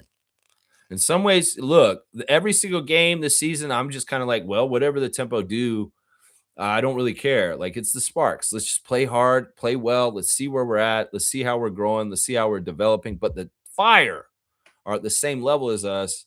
I want to beat their ass. When we play Portland Fire, we need to win those games, just like the Raptors would have to beat the Grizzlies in the Naismith Cup. So, yeah, in some ways, it's like, look, all pressure's off when we play the Aces, the Fever, and the Dream. But when we play the Fire, y'all need to beat their ass, Tempo, is what I'm saying, because they're your equivalent. They're your expansion cousins, and you need to mop the floor with them and Bridget Carlton. That's right, turncoat Bridget Carlton. I know it's not your fault, Bridget, and it's all tongue in cheek, but we need to beat your Canadian ass, Bridget Carlton. That's right. Yeah, that's right. That's right. Trevor's saying this Tempo going to be a very good free throw shooting team and 3-point shots too. I hope so. That's ideal. That's ideal. I mean, if Brittany's setting the tone and she wants to be a 90% free throw shooter, Marina's a good free throw shooter too. That'd be great. I want them to be an exceptional free throw shooting team because it could very well be their style of play being so physical and being out there, they're going to get a lot of opportunities. So you might as well cash them in, Cash Mabrey. You might as well cash them in. If they're going to put you on the line, Randy Richardson, that's right. You better cash them in because that's what they are. They're free in their throws, and you want to get those points, especially if you're an expansion team that struggles on offense in other ways. You better cash those ones in. That's right. You better cash them in. That's right. Let's see. Cool Cat's here. Good morning to Cool Cat. The coach, Cool Cat, is in the house, a WNBA expert. Let's see what she's saying. Good morning, Ratner Freak family. When our team gets comfortable playing with each other, it will be great. The negotiations affected our team cohesion. Rookie Kiki Rice looking better each game. There's confidence growing with Kiki Rice. That's the most important thing right now is that Sandy's trying to cultivate confidence. Marina said something in an interview this week with Lindsey Dunn saying that I go at Kiki in practice. And I say, oh, it's the rook on me. Easy basket. So she's talking trash to her. And in some ways, she's not going easy on her in any kind of way. So she's really training Kiki to be hard-nosed and tough and able to take the smack talk from top-level WNBA players like Marina Mabrey. So, yeah, she's been going hard at Kiki Rice in practice because in some ways they are matching up against each other often. And Mabrey has been basically disrespecting her and saying, oh, Kiki's on me. I'm making the shot for sure. Oh, I'll bet that makes Rice mad. And that's going to make her better. Watch. That'll make her better. That's for sure. Cool Cat saying, I would like to see Brittany Sykes move the ball more to open players. Can be too focused on her own shot. Yes. Yes. Yes. And I can tie this to the Raptors too in some ways. There are some times where I felt like they were too in their dogma of going with that one player who had the ball in their hand, and there's open guys standing off to the side. You're like, throw it over there. Throw it to them. Hello, Julie's open. Hello, Maria's open. Hello, get the ball around. I do feel like that may be one of the reasons why I get annoyed with Brittany Sykes is she tries to force the ball for herself too hard in certain ways. And we do also need to Once again, just like the Raptors, stop throwing the ball into areas where the defense is clustered. It's so dumb. It's like if there's 3 or 4 defensive players of the other team in the paint, don't throw the ball in the paint. We are so important for the 3-point shot in today's basketball game that if they're all clustering in the middle, there's got to be somebody who's floating around somewhere that's got more daylight and you could get an open 3 or something. So it's like I don't understand this. The Raptors were trying to force passes in the post to Brandon and Scotty and different people during the year, and I'm like, that's not the right move. They're waiting for you to do that, and they're stealing the ball when you throw it in there. And there's some of that going on with the tempo right now too. Right now, they need to find the open players, and it's not where the defense is clustering. It don't make no sense to me, right? Trevor's saying Kiki played the same way she played in college. Well, that's the thing. She's on a very talented UCLA team that had a lot of scorers on it. And I don't know which option she was for the Bruins. She could have been very well in the starting 5, the number 4 or 5 option. And that her style of play is really like a true point guard distributor, but she does have talent and offensive skill herself that can be utilized when needed also. So I don't know. Like in some ways, is she going to be more of a true point guard? Is she going to be a defensive kind of guard with some offense too, a two-way guard? Maybe shifting more to a combo guard of kind of like I can play point guard, but I'm going to be more like I can be a scorer too later on in my career because I have a lot of offensive skill also. Yeah, I'm sure at UCLA on the pecking order for the hierarchy of who's getting shots, she wasn't up there. She was the one giving the assists, right? And that may be part of the whole natural thing that's going on right now, too. Kelsey Plum is a problem. Fiercely saying, yes, she is a problem. She very much is a problem. Yep, they should be proud of her right there. Let's see. Fiercely saying at Infamous, call up, call up. That's right. Let's see. Canadian, all right. You're saying it's fucking rigged. I don't even know what that means. Okay. Fiercely saying Thunder versus Spurs will be entertaining indeed. Yeah, high cinema. Get the popcorn out for sure. Get that popcorn out and watch the Spurs and Thunder. It's going to be a good one. Kaz is here too. Good morning, everyone. Good morning to you, Trucker Kaz. I know he's a huge WNBA fan already, and he's loving the Toronto Tempo games and the getting to watch the team. I know he was out last night, and I promised Kaz I'd do a good job reporting on this game last night. I hope I did it some justice so that you got the info, Kaz. Smooth's here. Good to see Reggie, our Raptor Freak trivia champion. According to reporting, Miles Turner is expected to be traded by the Bucks. Yeah, he did something crazy this week. Miles Turner, I like him, but in some ways he's toxic at this point. I don't want him anywhere near the Raptors, okay? Because honestly, he's a problem now. And in fact, he probably shot himself in the foot professionally going on Breanna Stewart's podcast this week. Yeah, he's going to say it here, right here. He was saying that Giannis would show up late to practice and occasionally team flights. Yeah, it wasn't even just that. He said all of them. He said every single one of them. It's not that he show up occasionally. No, every single time Giannis is late. And it's because Doc Rivers is a player's coach, right? And Doc Rivers wanted to kind of just keep people happy, right? So he's not going to get in Giannis's face because he knows how tenuous everything is in Milwaukee. And if he got in Giannis's face, well, he didn't want to be on the wrong side of Giannis. So in some ways, Doc Rivers has been ass kissing Antetokounmpo since they dismissed Adrian Griffin. He's been ass kissing him, and the team standards slid because of it. Miles Turner describing to Stewie on her podcast that he found out on that team this year that it's not the same rules applied to any team he's ever been on in the past. He's on the Pacers his whole career. Before that with Rick Carlisle, and I think he even had another coach before Rick Carlisle, although Carlisle's been there a while. Well, Rick Carlisle fines people for being late to practice. Rick Carlisle fines people for making the plane late, but Doc Rivers don't. And in some ways, this isn't the fault of Giannis. In some ways, Doc needed to be a better coach and be a more hardliner.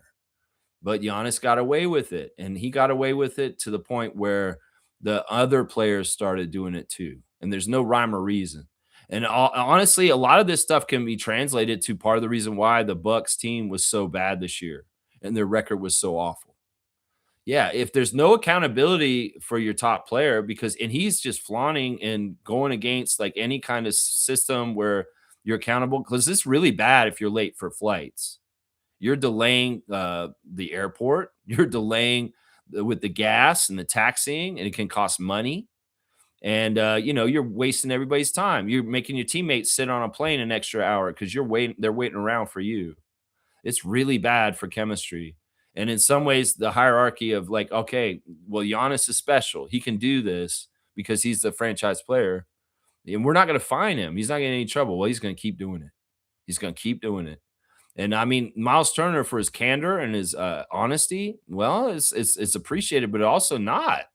And it's like, bro, they just gave you a huge contract last year to come play in Milwaukee, and now they want to trade you the next year. Did you sabotage your career in Milwaukee on purpose?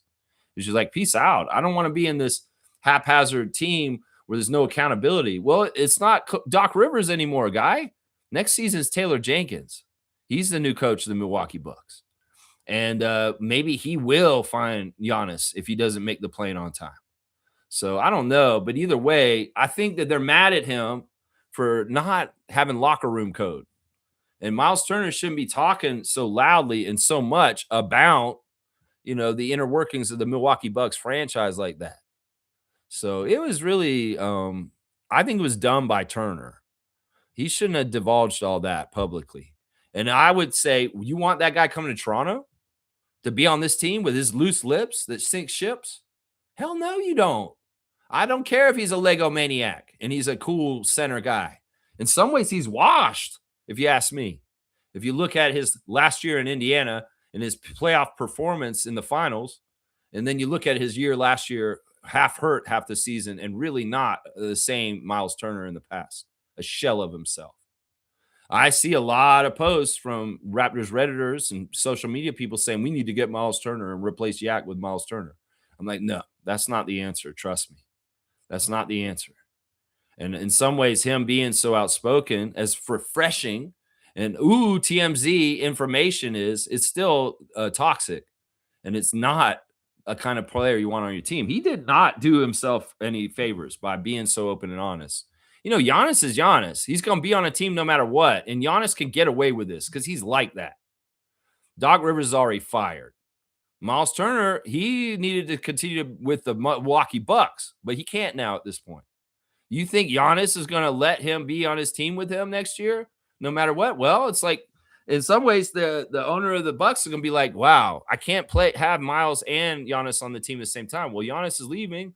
Miles can stay then, right? Oh, wait, Giannis is leaving, and we're going to get rid of Miles too?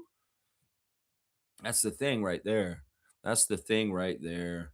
Yeah, it's ridiculous. And Miles Turner shouldn't have done this. He shouldn't have done this. Even if it was like great for Stewie's podcast, it's really not a smart move by Miles Turner. He should have shut up. Stargate saying this: I don't like Kelsey Plum. She said some slick shit about Canada. She can kick rocks. That's exactly why I don't like her either. That's exactly why. There's one thing for us to interview your coach. It's another thing to insult the country. So yeah, Kelsey Plum, 2-finger salute. And it's not just because you competed last night and beat our team. It's because of things from a couple years ago. That's right. Coach Cool Cat saying this: the new generation of NBA players are growing the league viewership. Parity creates excitement. It's beautiful to witness as the previous stars are sunsetting. I love the parity. I love the equality in the NBA as far as all teams have a chance to come and get it. I think that when you have powerhouses and you only have like 3 or 4 teams that are legitimate championship contenders, it's horrible for the league. I think that the NFL is smart with their parity, and it should be, mirrored for sports leagues. I think the MLB is horrible for parity, and they're one of the worst leagues for it. I don't know about the NHL. I don't watch hockey or pay attention enough to it to tell you about the parity of the NHL. Although with the teams that are in the playoffs for the Stanley Cup, it does seem like there's good parity in the hockey league also. But the basketball league, I just love it. I mean, the 2010s was the worst period of basketball in my life. I really do believe 2010s, that decade, other than, even though the Raptors won a championship and the build and the climb was there, the style of play overall in the league and the way the league was trending was awful. And those finals appearances between the Warriors and the Cavs were so boring, and they were ruining the league. And, Adam Silver's done a good job in pivoting since then. Raptors championship. Since then, I felt good about most of the years, other than the bubble year. I felt real good about the way we got to a champion, even when the Celtics won. They were the right champion that year for that situation and what happened. But seeing the Nuggets win, seeing the Thunder win, seeing the Bucks win, these were the right winners those years. And the parity of the league has allowed for them to be a different champion every year since the Raptors won. So that's pretty cool. I like that. I like that right there. Yeah. I like that right there too. Cool cat. Stargate saying Miles wants to go back to Indiana. He should. He should have never been leaving there. He should have been a lifer on that team. In some ways, he did. You know what? People go to Milwaukee to realize the grass isn't greener on the other side and that they need to go home. You can ask Dame Lillard. Yeah, that's what happens here. People go to Milwaukee and they realize, well, the grass isn't greener here, even though one of their colors is green. I'd rather have the blue of the Pacers than the green of the Milwaukee Bucks. Yeah, I mean, in some ways, I didn't understand it. I was like, you guys just got to the finals finally after 10 years of having Miles on your team, and you're going to sell him out and send him off, and he's not going to be with your team anymore. You're not going to value him. You're going to let him walk. That's so stupid. That's so stupid. His loyalty to the franchise and everything, and the things that y'all said about him and everything, the fallout. Can he go back to Indiana? Is there a bridge burned? I don't know. There was a lot of things said, and some people weren't very happy with him when he left, including Indiana fans, right? Trevor's saying this, Lex, you just catching up with your tempo gear. I've been having tempo gear from the first day they were available to buy. Okay, so you do have a lot of tempo gear. All right. I just want to make sure you're looking fresh and you got your representation right to go in there. I don't want to get you in trouble with any New York fans. I don't. I guess it's more with the Knicks and their playoff crowd than WNBA Liberty crowd is not going to be as abrasive towards people flying colors for the other team. Like the Knicks fans acting like hooligans right now. Yeah, they're hooligans. Hooliganism.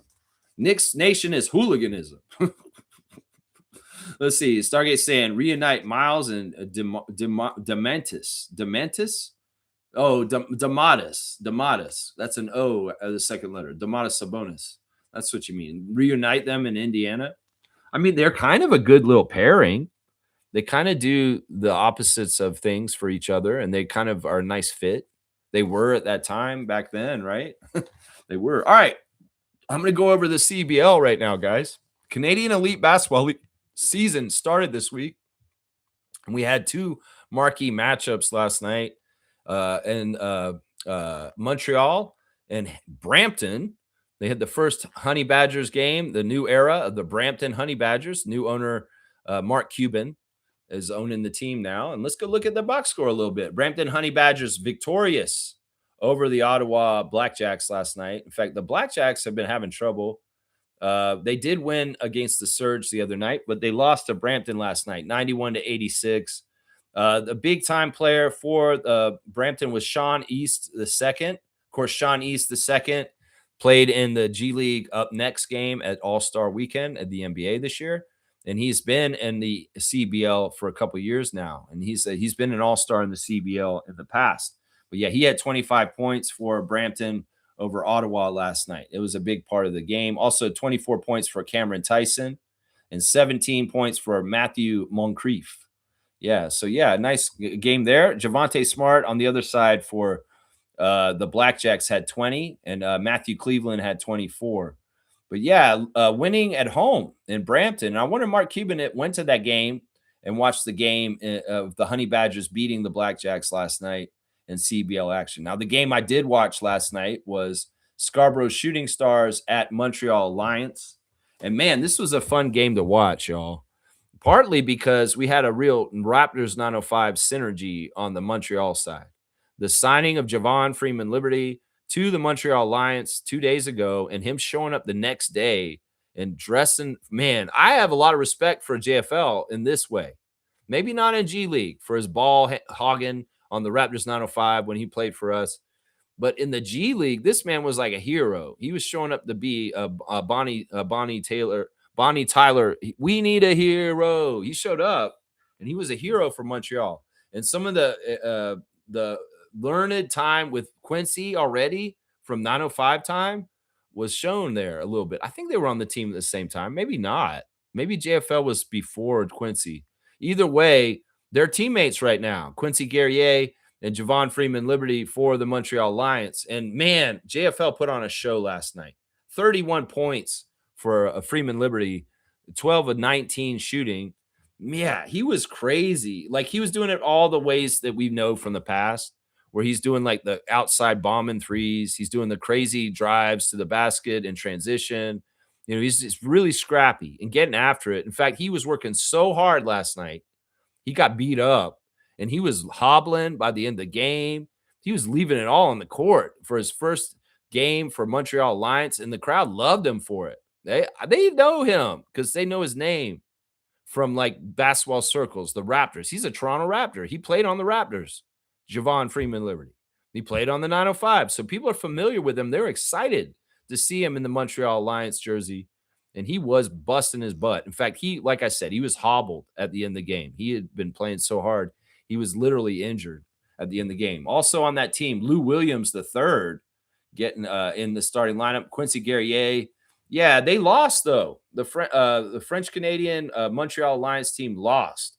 You know, most of their team is from Montreal. Like 7 of their players is from the city of Montreal. And the CEBL really is a Canadian league where most of the players are Canadian. Every team has maybe like 3 or 4 Americans, and that's it. Everybody else is Canadian on the team for the most part. The team that won was Scarborough. And the thing that was so special about the Scarborough Shooting Stars winning last night is that their whole entire team, every single one of them, I was like watching it. I'm like, man, there's nobody from last year. I'm like, where's Donovan Mitchell? Where's Kobe Elvis? Where's these guys? Donovan Williams and Kobe Elvis. Where are these guys? Where's Tarquavian Smith? Where are these guys from last year? None of them came back. This is insane. The announcer's saying this Scarborough Shooting Stars team last year did this and this. I'm like, man, that's not the same team. You can't say this team was that team last year because nobody came back. 0 turnaround coming back. In fact, every single player who took the court for Scarborough Shooting Stars last night made their CEBL debut. Every single one of them. The coach last year, he was the only one who had any experience in CBL. Every single one of those guys for the Shooting Stars had never played in the CBL until last night, and you wouldn't even noticed it. I don't know what this means. If this is a testament to the great, amazing talent of the basketball players in the GTA, because that's another thing. Just like Montreal, most of the Scarborough Shooting Stars this year are from Whitby, Toronto, Scarborough, Brampton, all over the GTA. They're all Toronto guys. And these are guys that are just kind of through the cracks of college ball, getting to the point, but they're big professional basketball players. Most of them are 6'8". And that's the thing. They didn't have hardly any time to play together or gel or anything, and they kicked Montreal's ass.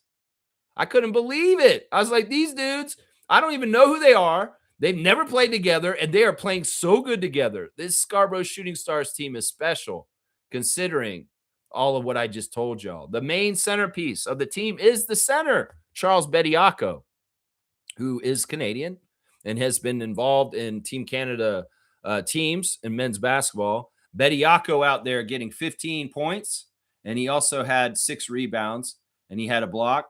But yeah, he was an important cog to the wheel. It was him versus Quincy. It was like the Canadian matchup was Bediako versus Guerrier. It was like, but Charles was winning it. The big gun for the Scarborough Shooting Stars last night was former NBA player Myles Powell. Myles Powell went out there and got 28 points. He's the captain of the team and this new team, and he was very steady and methodical about it. In fact, in the post-game interview, these guys are so fun. They're like all in the interview with Myles Powell, just like the Oklahoma City Thunder would do. He's getting the interview after the game, and they all run up and they start taking their jerseys off and draping them over his shoulders. So he has like 6 guys' jerseys hanging over his shoulders. And they're like, yeah, this year we're going to come out and have fun. We're coming to do some stuff. He's like, none of us have ever played in this league until tonight, and we just kick some ass. Look out for the Scarborough Shooting Stars. They are doing something that is weird because they've never played in this league, and they're kicking major butt. So I'm excited for the Shooting Stars season, even though I don't know who any of them are. Big man Frank Mitchell off the bench, 13 points with 10 rebounds in a double-double. Yeah, he's a load. That big man is a load. And it's going to be a very interesting season with the new look Scarborough Shooting Stars. I'm going to have to get down to Pan Am Center and watch them play as soon as possible because, man, they are fun to watch. And look, Montreal, they have guys that played together last year. You know, they had a little bit of carryover. These guys had nothing, and they played a very methodical game and won this game 91-87, the final score. You know, it was close the whole game. It was very exciting.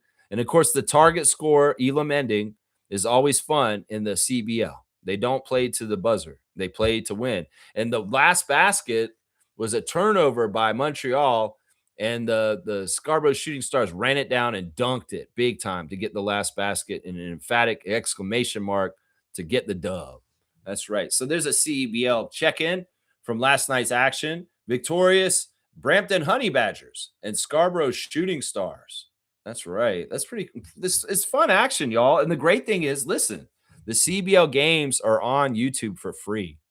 You can watch them on YouTube for free. They're just up on there and catch them because they're a lot of fun, man. They are a lot of fun. That's right.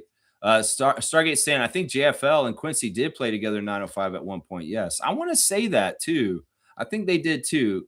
But then again, JFL, we got to remember his time around the Raptors was like 2 or 3 years ago. And Quincy's been the last 2 years. He played last year and the year before for us when Andrew Jones has been our coach. I don't know if JFL played for Andrew Jones. He was playing for Eric Curry. So it may not have crossed over. But either way, they've got familiarity with each other, probably just from being in the organization at different times, being around the Raptors organization. But yeah, I have no problem with JFL being JFL in the CBL because he's obviously the most talented guy on the court.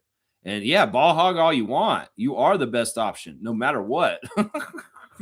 Do what you do, JFL. And I have to commend him, man. He worked very, very hard. He was busting his ass, and he literally did look very hurt at the end of the game. He was hobbling and he had to go. When he walked to the bench at the end of the game, I was like, wow, he really left it all out there. He really did. Javon Freeman Liberty. He's going to be a very entertaining watch for the Montreal fans this year. He really is. All right, let's do our Toronto Tempo Redditor of the day. Our Redditor of the day is I'm Sherlocked. And they like their tag is Slim in the Tantrums. I still don't like this Tantrums name for the fan nation of the Tempo. The Tempo Tantrums. It's kind of goofy. Well, Golden State franchises have made a jacket. There's a free Golden State reversible jacket. And on one side, it's the Warriors. And on the inside, it's the Valkyries. And you can flip it inside out to wear whichever team you want. It sounds cool, doesn't it? Well, the Raptors fans and Tempo fans want that version for us. Would you get a reversible jacket that's a Raptors jacket that you could switch in Tempo? Yeah, I'd get it because it'd be helpful for my channel. Because then I'd have a Raptors jacket, and well, Raptors season's over. I'll just flip it inside out, and I'll be wearing the Tempo jacket. Now, there's some things that could get in the way, considering that Ed Rogers did not really want to have a WNBA team, and MLSE has the licensing for the Raptors. Would they marry a project like this together to make a reversible jacket like the Valkyries and the Warriors have done? I don't know. There are different people that hold the license within the licensing world for the Raptors brand, and maybe they could broker a deal with the Tempo brand to be able to make a reversible jacket like this. I don't know. But the Raptors fans want to know if this could happen, if we could get this reversible jacket for the two teams. But I have a feeling that Ed Rogers III might be getting in the way. So, yeah, I am Sherlocked. You are the Toronto Tempo Redditor of the day for bringing the Golden State reversible jacket to our attention. Yeah, it's pretty cool. Isn't that a cool concept? That you could have a little, it's not like a full big jacket. It's kind of like what's the jacket called? It's like a Letterman jacket, but it's like a satin kind of soft one. It's not like a high school Letterman jacket. You know what I mean. You know what I mean. All right, let's keep going. Let's check out more of the tabs real quick. Let's see if there's any breaking news this morning with anything in the basketball world that is pertaining to things that matter to us. Let's see. Let's see. Karthika has a stat here saying that the Spurs won by 30 points. It's the second largest margin of victory in a closeout game in Spurs franchise history. Yeah, they didn't really even keep it close at all. Minnesota didn't have a chance there. Wow. Wow. Yeah, we love Keeks, the TSN queen of stats. That's right. That's right. Let's see what else we got. Let's go straight goods on Canadian goods, guys. Today we're talking about a very proud Canadian company called Royale. Royale is a toilet paper company. You may see it in your grocery store. If you see that Royale brand with the little white fluffy kitty on it, yeah, know that you're buying 100% Canadian toilet paper. Royale remains a trusted brand offering comfort and reliability to families across Canada. We are proud to be a part of your story as much as you're a part of ours. Yeah, in some ways, we don't need to broadcast the story that I write with your product, okay? In some ways, that's just not pleasant. You know, you're a part of my story. Yeah, you're a part of a story. You're an ends to a means, if you know what I mean. It's toilet paper. Come on now. Tissue paper, whatever you call it. Homegrown, Canadian owned, and operated. We're committed to supporting local jobs and communities, and we're proud to keep our headquarters right here at home, too. So I love that. Those commitments by Royale make it real easy for me to buy Royale toilet paper whenever I need toilet paper at the grocery store. And they are a very proud partner of the PWHL, the Professional Women's Hockey League, also. So they support women's sports. So y'all know Royale. They got that cute little white kitten on the cover. So if you need toilet paper, buy it from the Canadian toilet paper company, Royale, and forget about Kimberly Clark or Scott or any of those other paper brands that come from the States. That's right. There you go. There's straight goods on Canadian goods. Royale toilet paper. That's right. You gotta have it. It's a necessity, right? Raptors Redder of the Day. Let's go ahead and check out that. Today we've got Manam Wumbo, and he's a Scotty B fan. He's a top 1% commentator on the Raptors Reddit, and he's saying that Colin Murray-Boyles is one of the best shot makers this playoffs. And he's got a graph, a little bar graph with different little faces of different players from the playoffs. And Colin is in this quarter where it says high shot quality, great shot making.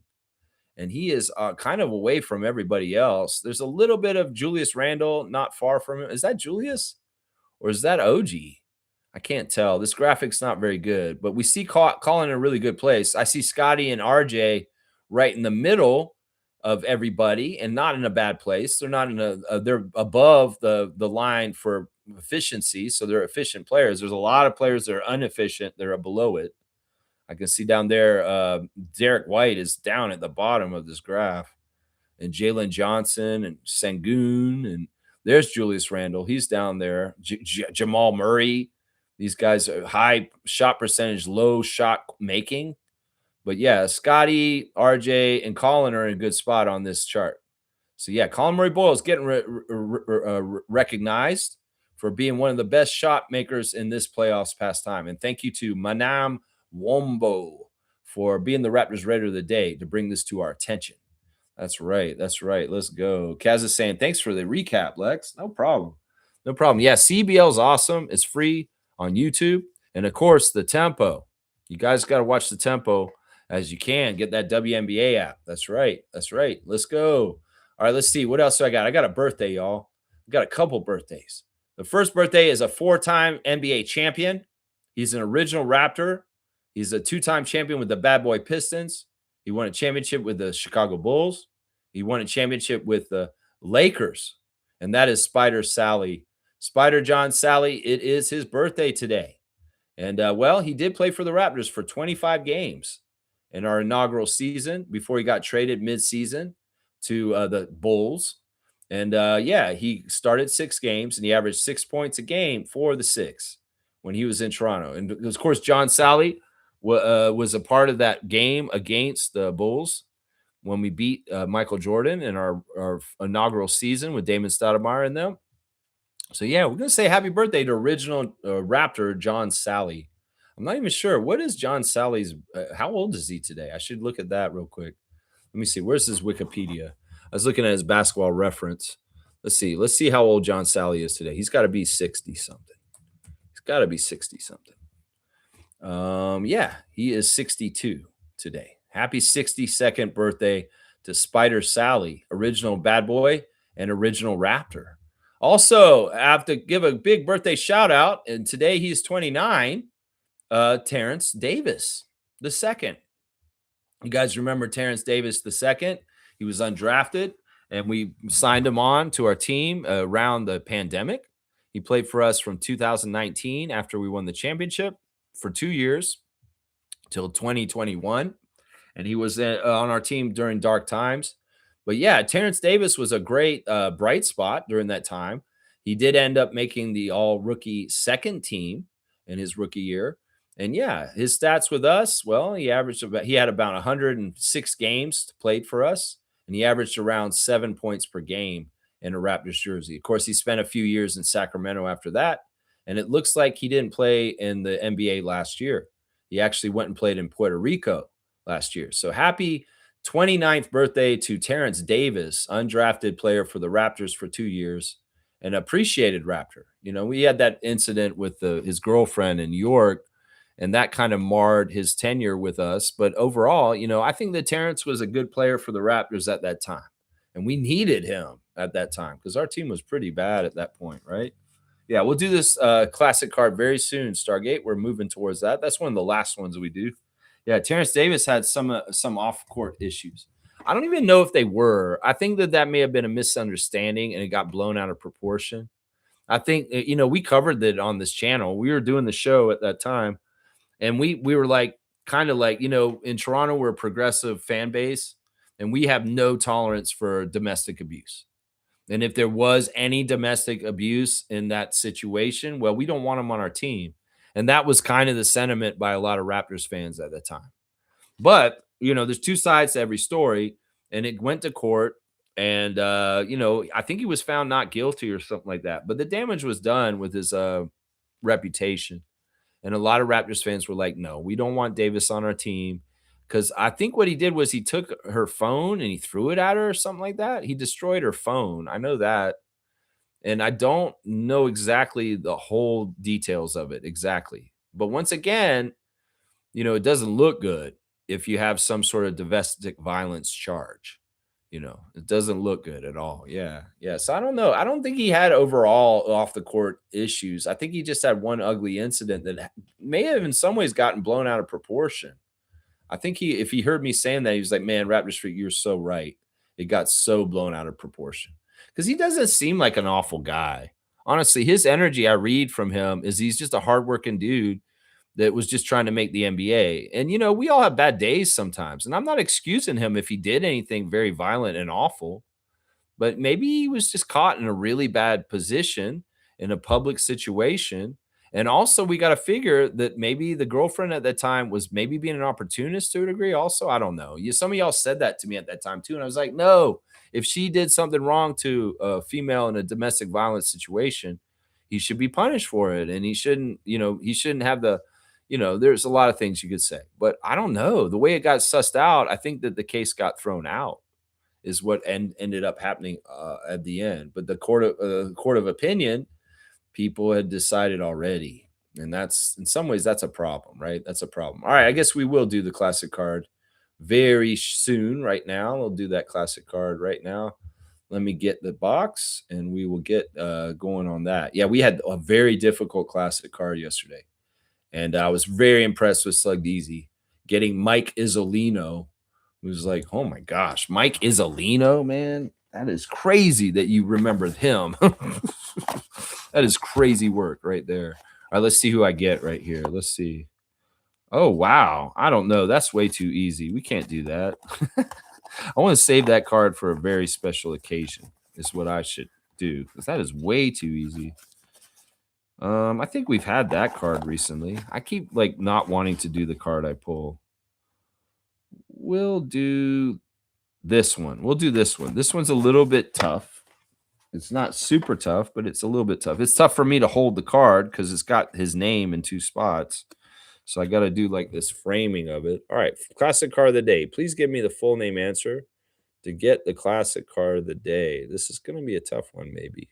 It's a Philadelphia jersey. He's wearing number 0. But yeah, full name answer, please, to get it. The Dallas Maverick guy, Terrence Davis. Terrence Davis played for the Raptors during the bubble. Yeah, Terrence Mann. Yeah, that's who you're thinking there. No, it's Terrence Davis. Remember, he like was a pretty good dunker and he hit threes for the Raptors. Uh, the year of the bubble, he was in the Boston series, the 7-game series with OG Shot. He was one of our bench guys then. Yeah, Ish Smith. That is not Ish Smith. This guy has the same last name as a father-son legacy that won the dunk championship. This guy has, yeah, there we go. Fiercey's got it. Is Josh Richardson. Wow, that's really good. Yeah, I was making the allusion to Jason and Jace Richardson. Yeah, but yeah, Josh Richardson. Wow, Fiercey, that's pretty impressive. I'm gonna give you 200 points because I thought this was a hard card, but you knew it, and I'm really proud of you. So I'm gonna go Josh Richardson, and we'll give you 200 for that one. Fiercey Salsera getting the classic card today. Good job. Good job. It's tough to see it too. Like the card is weird. Like it's got a lot of shiny on it. And then I hate how it has its name in 2 spots. So I have to cover it in 2 places. And yeah, it's just a difficult to see card. But wow, Fiercey is good. Yeah. New episode of Open Gym at noon. Awesome. Yeah, that's the time to drop it. I'm surprised they're doing a new episode. They covered the playoffs last week. I guess they're doing like close up for the year episode, and then maybe the last episode of the season for the Raptors season this past year. It could very well be like kind of talking about them going in the summer. It could be. We'll have to see. Yeah, good job to Fiercey for sure. Good job to her. All right, I guess I'll start wrapping it up, guys. We're at just over 2 hours. It makes sense. All right, let's see. So last night, the Tempo lost their first road game ever to the Sparks in LA. And we saw a fight that went right up till the end and closed the gap. They were down by as much as 20, and they only lost by 4. So that was really good. And they did it without their main weapon being effective. Marina Mabrey had a bad night, and she was not able to be relied on. So they found other ways to score. It was Brittany Sykes stepping up and carrying the load, along with some players off the bench, including Laura Euskade and Kiki Rice. So yeah, that was really, really good game considering they didn't win, but they did a good showing. And man, I think that once again, the team, the Toronto team in the WNBA is like the Toronto team in the NBA. They get a lot of what they do well off of defense. We've got to do great defensive things, and great things will happen for the Tempo. And that's the sign so far. And we're a scrappy team. We've got versatility, and we've got some ballers. And well, Marina was not there last night, and they tried to cover up for her. Just imagine if Marina had been there just a little bit more. Maybe that was enough to make up the 4-point deficit. Just a little bit more. But it's all learning. It's a learning curve. And well, like Trevor said, this is so promising. And he really does believe we're going to be beating teams we had no business beating right from the start in our expansion first year. So that's awesome. Yeah, yeah. W Stream, W Community. Thank you, Kaz. Yeah, y'all check on your fantasy teams, and hopefully you're winning right now. Let's see how Kaz is doing right now. Kaz, are you winning in your matchup right now? Yeah, you're beating Cool Cat pretty good by almost 300 points. And I got a 220 lead over Smoking Aces. And it looks like Meredith is losing by 120 to Fiercey now. That's really impressive. That's the match of the week. So good job, MJ. You are keeping in there right there. Yeah, this season will be exciting for the Tempo. Yeah, it's going to be exciting the whole time. So tomorrow we'll do the preview for the second Sparks game. I'll have the referees. I'll have the latest lineup news. We'll find out maybe Fag Benley will be able to come back, or Izzy. Maybe Isabel Harrison will make her Tempo debut tomorrow afternoon in LA. All right, y'all. Thanks for watching the Tempo Freak, Raptors Freak, and my recap on things. Congratulations, Scarborough Shooting Stars and Brampton Honey Badgers on your CBL wins last night also. Yeah, and I think, there's some signs right now that Scotty's in Spain. Lloyd and Jay Simpson are there, and they're not there together without Scotty. So I'm pretty sure Scott is doing vacation in Spain. Currently, right now, Scotty Barnes is in the country of Spain. I'll speculate that there may very well be evidence that comes out in the next day or so that proves me right. But yeah, Scotty is back in Spain with Lloyd and Jay Simpson right now, is what I could say. And that's the kind of information and intel you might get from this channel. And it's not actually out there publicly. So yeah. All right, let's go Tempo. Let's go Raptors too. Let's go Canadian Elite Basketball League and root for your local team in the CEBL. That's right. There's more action tonight. Just real quick, I'll go over the teams that are playing tonight in the schedule because there will be a games tonight on the 16th. Tonight it'll be Vancouver at Edmonton. So if you're in Edmonton, go check out that game. Also, Saskatoon is playing Winnipeg tonight in Winnipeg at Canada Life Center Sea Bears, and they're 1-0 so far. So if you're in Edmonton or Winnipeg, go check out that CBL action tonight in your city. And if you want to, watch those games on YouTube for free because the CBL is posted on YouTube for free, all their games. You just put it in the search engine, you'll find it. That's right.